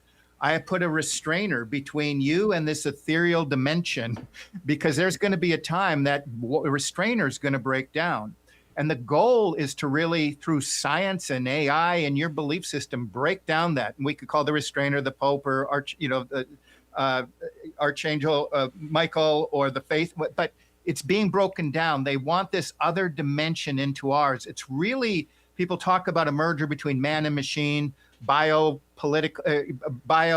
convergence, and that's part of it. But ultimately, it's about getting demons into the masses and the population, and we have to be guarded. And part of it is just what we kind of have always taken, like, oh, we can be in the world as Catholics. We have to be more skeptical of the media around us, because it's laced with these kind of messages that wants to open you up. We have to be guarded and closed to things that just are not of God. They're not Catholic, and really just have the mind of the church and Christ, as we have to be in the world and not of the world. But yeah, it's demonology. And now with AI, it's high-tech demonology that they're waging against our minds, bodies, and spirits. Just like with the fake reality that they are literally trying to create, which says, oh no, the AI business model is all these people are going to be disemployed. It's almost like they wish for these people to be unemployed and for the destruction of entire vocations. So it's almost like, you sound like you actually want this to happen, like it's inevitable. It's not inevitable. The telephone was not inevitable. It happened, but it did not have to happen. And I think that the philosophical or just the thinking man's way to think about some of these things, and it's especially true when we're talking about Trump and the deep state and Trump and the fantasy world. Look, you were almost quoting me. You almost used my words that I've used lately, where it's like, I've been in the business a long time. I've covered politics mainly. I did a little Catholicism and still do on it and bring it into the show because I want people to know, no, there is a philosophia perennis way to think about this. That's wrong. This is illogical thinking from the get-go. Don't do that. Don't think like that. But I was one of those who went, I have children, someday have grandchildren. I want it to work. I don't want it to be destroyed. So, yeah. Just a last chance, because I signed off on politics in 2013. Went, nope, there is no solution you're going to get out of that ballot box. I said, okay, one more chance. So this betrayal talk about an enlightenment, this pulling of this curtain back, and then showing in broad daylight the abject corruption, and then the prideful, the hubristic just dismissal of the concerns of regular people. They were basically saying, well, that's because you're stupid. You're not as smart as me. You can't see into the future like I can. And I think some of this stuff, I'm like, are you getting like preternatural advice? Are they telling you that they can tell you the future? Because they are angels after all, demons. They do have an intelligence that we don't have. And even though God has not revealed the end to them, they don't know the end. They still know a lot more than we know. And there's some of that, you hear that, and that just makes it that much more painful. But the divorce was clean. I got the kids and everything in the settlement, and I'm off back into a new world where I'm trying to set brush fires of new Christendom, not liberty like Sam Adams said, brush fires of new Christendom. The church has the answer. It always did. Stop playing around. Men, you need to get to your arms, and Christ is king, as you say in one of your videos about Ted Cruz. Christ is king, Ted. You're absolutely right for all the wrong reasons, but you're right. Christ is king. The church has the answers. A Catholic confessional state is the answer. It's not perfect. We're on earth. Perfection is up there, but it's better than what we have, and it won't get in the way of your salvation. That's what government is supposed to do. Don't get in the way of my salvation, my attempt at a blessed eternity. And the governments that we have today, Dr. Haugen, almost intentionally try and get in the way. One of the phenomenons that's going on, and Oswald Spangler talked about this 100 years ago, and he, in a secular sense, traced empire back, through, and there's predictable patterns, because whether we're looking at the story of redemption history or secular history, there are common threads. God operates through natural law, and there is a typology in the secular world that works as well. But he noticed 100 years ago, Spangler, that there's common characteristics at the end of empire. And we could call it, in this sense, many call Trump Neo-Caligula, but there's a clown world sense at the end of all empires. So in this sense, it's kind of just part of where we're at with this situation, this idiocracy that we see. It's utterly predictable, the corruption, everything else that goes with it. But what he said in about the 1920s, he would say the ultimate clown show, the final sort of sinking of this story of world empires, and again, this is in a secular sense, will come in about 100 years. And so what I see right now, because I call this the empire of spectacle, something has grabbed the mind of the whole world. So it's not a particular empire in one part of the world, but it's something that's grasped the whole world, is a sense of clown show. And we see it in our face. People that voted for Trump said, they might go to a priest or a pastor, and the pastor said, just vote for policy. In other words, vote for Trump, because he's got these promises. Right. And then the very first week, he trots out the tech bros, and we're going to hook you up with the mRNA technology. We're going to hook you up to the Neuralace and the Neuralink, and you're going to be, he's saying this in the first week of office, like the third day, has all the tech bros, all the richest people in the world telling you, hey, this is the plan. It's like, did I vote for that? Yeah, I'm going to change the Gulf of Mexico to the Gulf of America, and we're going to buy Greenland. We're going to attack Greenland. Oh, and I didn't even talk about Iran yet. It's like, are you getting it? So everything with the corruption and the craziness and the spectacle in front of the White House, it's part of the end of empire. But what I suggest is this final building over time in the secular world and the biblical world of this final spectacle and the ultimate clown world that really has hit the whole world right now, is just the anticipation and the preparation for the final Caligula, the Antichrist. So it's in our system. We need to fight in the real world. There's no doubt about it. Mm-hmm. But it is going to be frustrating because these data centers are part of this massive surveillance grid to put you in this permanent state where you cannot make decisions. And it is very mark of the beast kind of thing. Some people get scared and they want to kind of pull off. I would invite you to kind of look into it. It's a little painful. You do not want to be given over to this deception, and you do not want to take the mark of the beast. Are we in this time? Well, we might be, so you might want to be prepared for it. But yeah, you want to pull out of the hope in these false saviors. And if you're still hanging on to anything with Christ, I think I've lost you long ago here. But if you're still hanging on, this is Kabbalah magic. They tell you what they're going to do.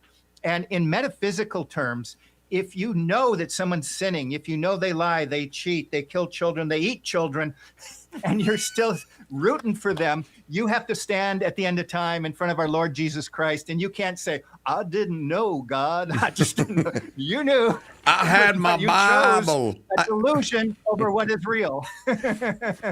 Well, those I had my Bible. I love how also all the Gnostic Zionist Protestants quote verse, regimen, and author in the Old Testament. Right. Never the New. No. Your Zionist empire is not in the New. You can't find it. No. So they have to to run around with the Old Testament. Okay. I told you an hour, so I've kept you for it's coming up on 1 hour, so I'm a man of my word. Okay. But I want to leave some fertile stuff for us to talk about in the future, because you're a really interesting, fascinating character and commentator and speaker and author and all these things rolled into one. But I'm just curious, so folks, I want you to go and subscribe to Dr. Haugen's YouTube channel now. I'll put it I'll separate this video out, okay, and I'll send it to you. And I'll put it in the show notes. It's at Dr. Deep State 5867. We need to get you a shorter URL. You need to petition Google and tell them I'm the original Dr. Deep State. But there's a video on here, and the last thing I want to ask you, you just have to tell me. Give me the Cliff Note summary version. Why is there a video called Judas Priest Live? I did that with a fellow called the Catholic State. And oh my gosh, if I remember that. It's about one of the people in the hierarchy kind of betraying the doctrines of the church, if I recall. Okay. Yeah. Because it looks like the satanic, sadistic rock band Judas Priest. It is. It's a little play. It's a little bit of clickbait there. And you can get Dr. Haugen's books at Amazon, beginning with The Singularity, right? The Singularity. Right. Okay. That goes back to 2000. Singularity. Yep. And then In Pursuit of the Metaverse, and my final book here that came out in 2006 is Saints of the Apocalypse, Escaping the Empire of Spectacle. And we are living in an empire of spectacle. And while you were talking, because I'm a student here, and I'm not one of these guys go, I don't need to know. I'm always learning, and thank you for the lesson. I looked Oswald Spengler up. So I'm looking, because I'd never heard of the guy. Maybe I heard him, and I'm looking and going like, wait, why did I know this? About the end of empire. Every empire goes through spring, summer, autumn, winter, and then that's it. I guess we're in winter. Yeah, they have a life expectancy, and that's why people that make America great, it just doesn't work that way. And even if you call it a hegemonic power that usually tops 150, but really peaks out 75 years, we're part of just it was Spain, and then it was Holland, then it was Britain, and now it was us. They just have a life expectancy. So the Make America Great on the last leg of this is just delusional in the first place. Oh, it absolutely. Especially after you scrapped your infrastructure, you've scrapped your manufacturing base. You're not going to, that's what you need to build an empire. And this illusion that we're going to build, anyway. No, it's a great. And I appreciate that. I think I think I'm going to read some Oswald Spengler now. So thank you. But he called about a final Caligula character in 100 years at this pattern, and we're here. We died in 1936. I love I have a theory. My theory is, and I've had this for about 12 years now. My theory is the Paraclete is always working. And he's working through the most unlikely of suspects. Interesting. He writes the truth in Spielberg movies. There's nuggets of it.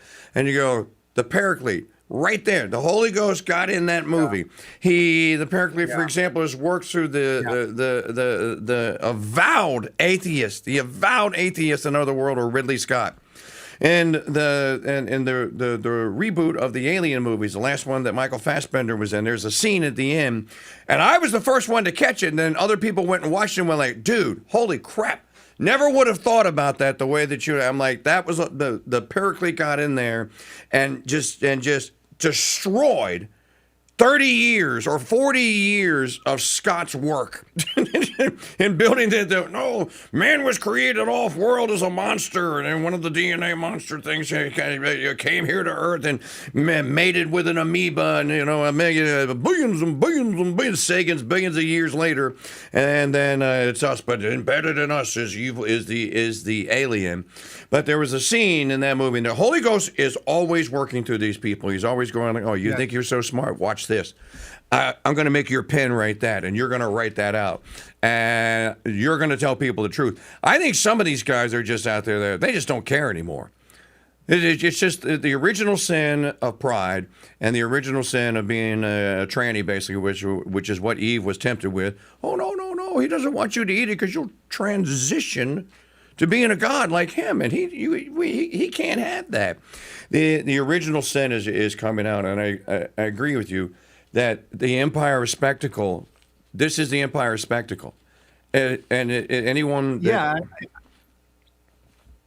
Yeah, I want to follow through that idea, like the Holy Ghost working through unlikely things. But I would begin here with the book of Romans. The very first chapter is so brilliant and timeless. But he said he could say it to the Romans. He could be saying it to Adam and Eve after the fall. He could be saying to us today. You knew God. You knew God. You were in his being. You knew God, but in becoming wise, you became foolish and started following creepy crawly things like the snake of the garden, of the good and evil. So who became wise? The people that trust the science and follow the science and believe in evolution. It's the foundation of our. There's no evidence for it. I mean, the Big Bang, nothing became everything, and yet this is the foundation. Do you realize how insane this is? This is demonology. This is not. This is a dark religion, and yet this is who the universities that we're supposed to follow. This is the foundation of their belief. And so the people that laugh at God and church, the Catholic Church is God, the last place you would look for the truth. That's the very last place you would look for the truth. And so the people that leave that are the ones sometimes most prone to. They want to hope for an ET, one of these dark, creepy aliens. I saw a professor years ago that he would laugh at Noah's Ark, and so he had a big poster on his wall with a flying saucer said, "I want to believe." This is what the darkened mind comes to. So something that's interesting that I said a week ago on my podcast. This is on YouTube. I think I mentioned this. And if you want to think of this force moving throughout history, this Gnostic force, this is trying to bring in the Antichrist, bring in the anti-church. There's many magical workings, there's many rituals, but it really ultimately it's one giant black mass over time. So again, this is what you're saying, the Holy Spirit. We as Catholics believe in the real presence. That is what threads our life force, Christian civilization, that Christ nailed himself into history, and it's threaded essentially through that lifeblood of the Holy Eucharist. This is what brings us unity. This is what brings us life, because he told us, you feed on me and you will have life. And so Protestants tend not to believe that. Too many Catholics tend not to believe that. But do you know who does? Hardcore real Satanists. Because they realize that in having a black mass, they are empowered. And so when we see that, you're not going to do a black mass of a Seventh-day Adventist, a Pentecostal, fill in the blank, a Methodist church only. And the most powerful is a Latin mass. And when you do an inversion, they are empowered with these spirits that want to go out and eat children and everything else. And they, and when we don't call them out, and we're not the restrainer on this, because we've lost our sense, we've lost our salt, as scriptures say. We're no longer salty. And we need to come back and be the salt, because we need to get down to the foundations of reality and understand why were those things memory holden. We need this information to embrace the fullness of our Catholic faith and tradition and speaking, so that we can be the salt against this dark working, because ultimately all of these things, all these false beliefs are going to be accumulated and absorbed by the Antichrist. So we want to resist these, because they're going to get in the little levers, the uncomfortable truths that we don't want to say, the things that we're kind of embarrassed about. No, we want to embrace those. If they're true doctrine, if they're truly part of the magisterium, embrace the fullness of the faith, be the salt against these wicked forces putting themselves in your face right now. Are you going to push back now? No. Anyway. Absolutely, we're going to push back. Okay, so find Dr. Haugen hiding under the cover of the Deep State Doctor on YouTube, and anywhere else they should look for you? That is pretty much it. If you go to YouTube, I have my links. I should probably have backups when I think about it, how unsafe that is, but my locals is there. My books are there in the description section. And that's pretty much it. Okay, and we'll link to it in the video. Dr. Haugen, thank you so much for being with us. We should keep Absolutely, I loved it. We should keep this conversation going for. The audience is loving it. By the way, just judging from the comments, there's a lot, and there's a lot of stuff in here that's new for a lot of people too, and that's exciting because we're always trying to break ground and find people that are, wait a minute, I never. You guys are talking about things. Yeah. You said you're a Catholic. I haven't heard this, so we'll continue the conversation. Thanks for being on the Mike Church Show and the Ethics and Broadcasting Network. I told Stephen I'm doing a video on YouTube this week, and I'm going to make sure up front to promote your gold. Do that. Thank you. Thank you, Dr. Haugen. All right. God bless you and Mary keep you always. Absolutely. Thank you, Doctor. Okay, folks, so that was Dr. Haugen and Dr. Deep State. And again, in the show notes down there, I will put, and in the transcript of our conversation in the chat also as well. You want to play the soundbite? So the show's just about over here, folks, but there was one last thing that I needed to do. I can't read the whole thing, but I can tell you that these are definitely pre-colonial Native American markings. Easily 500 years old. Easily. I can identify one symbol. Look at this. Do you know what that is? Sacred calendrical? I don't know. That symbol is Cibola. That's Cibola.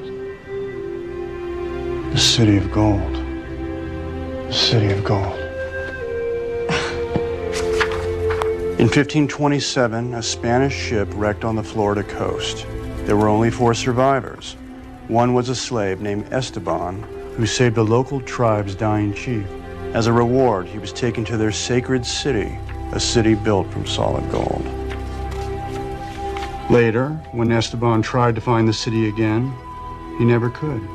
But the legend grew, and every explorer came to the New World in search of it.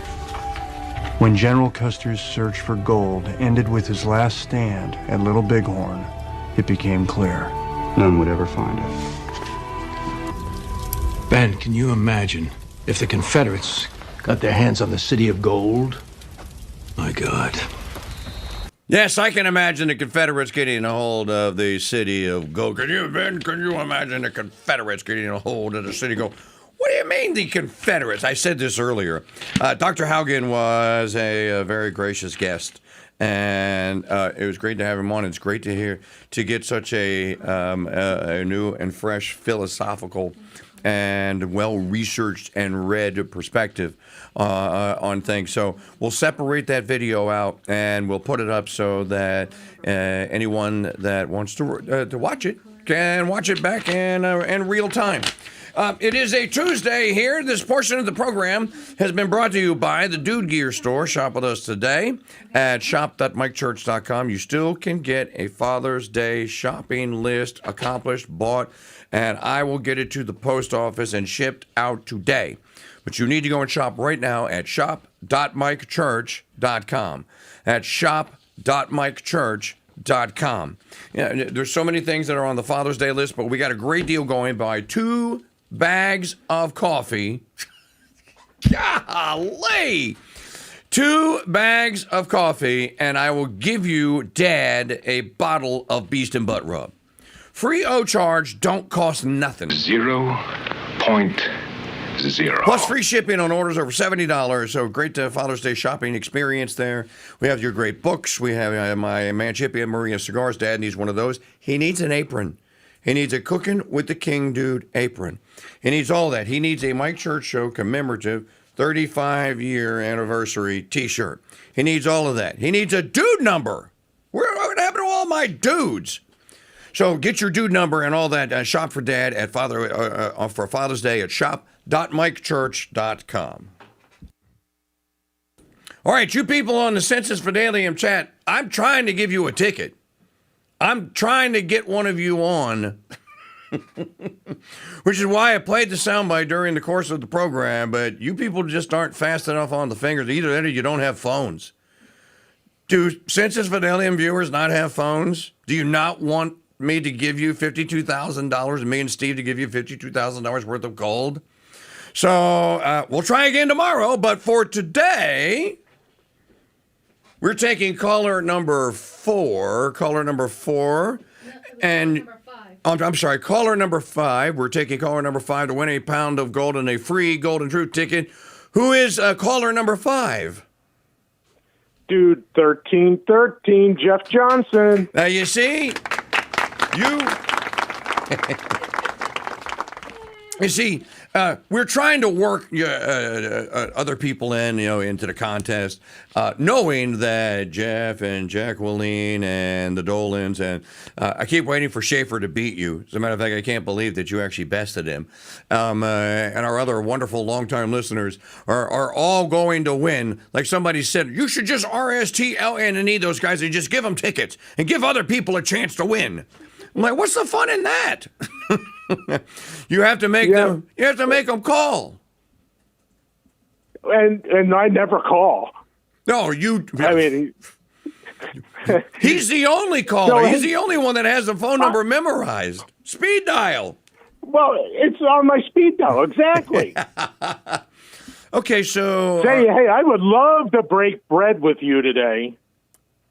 But I live too far away.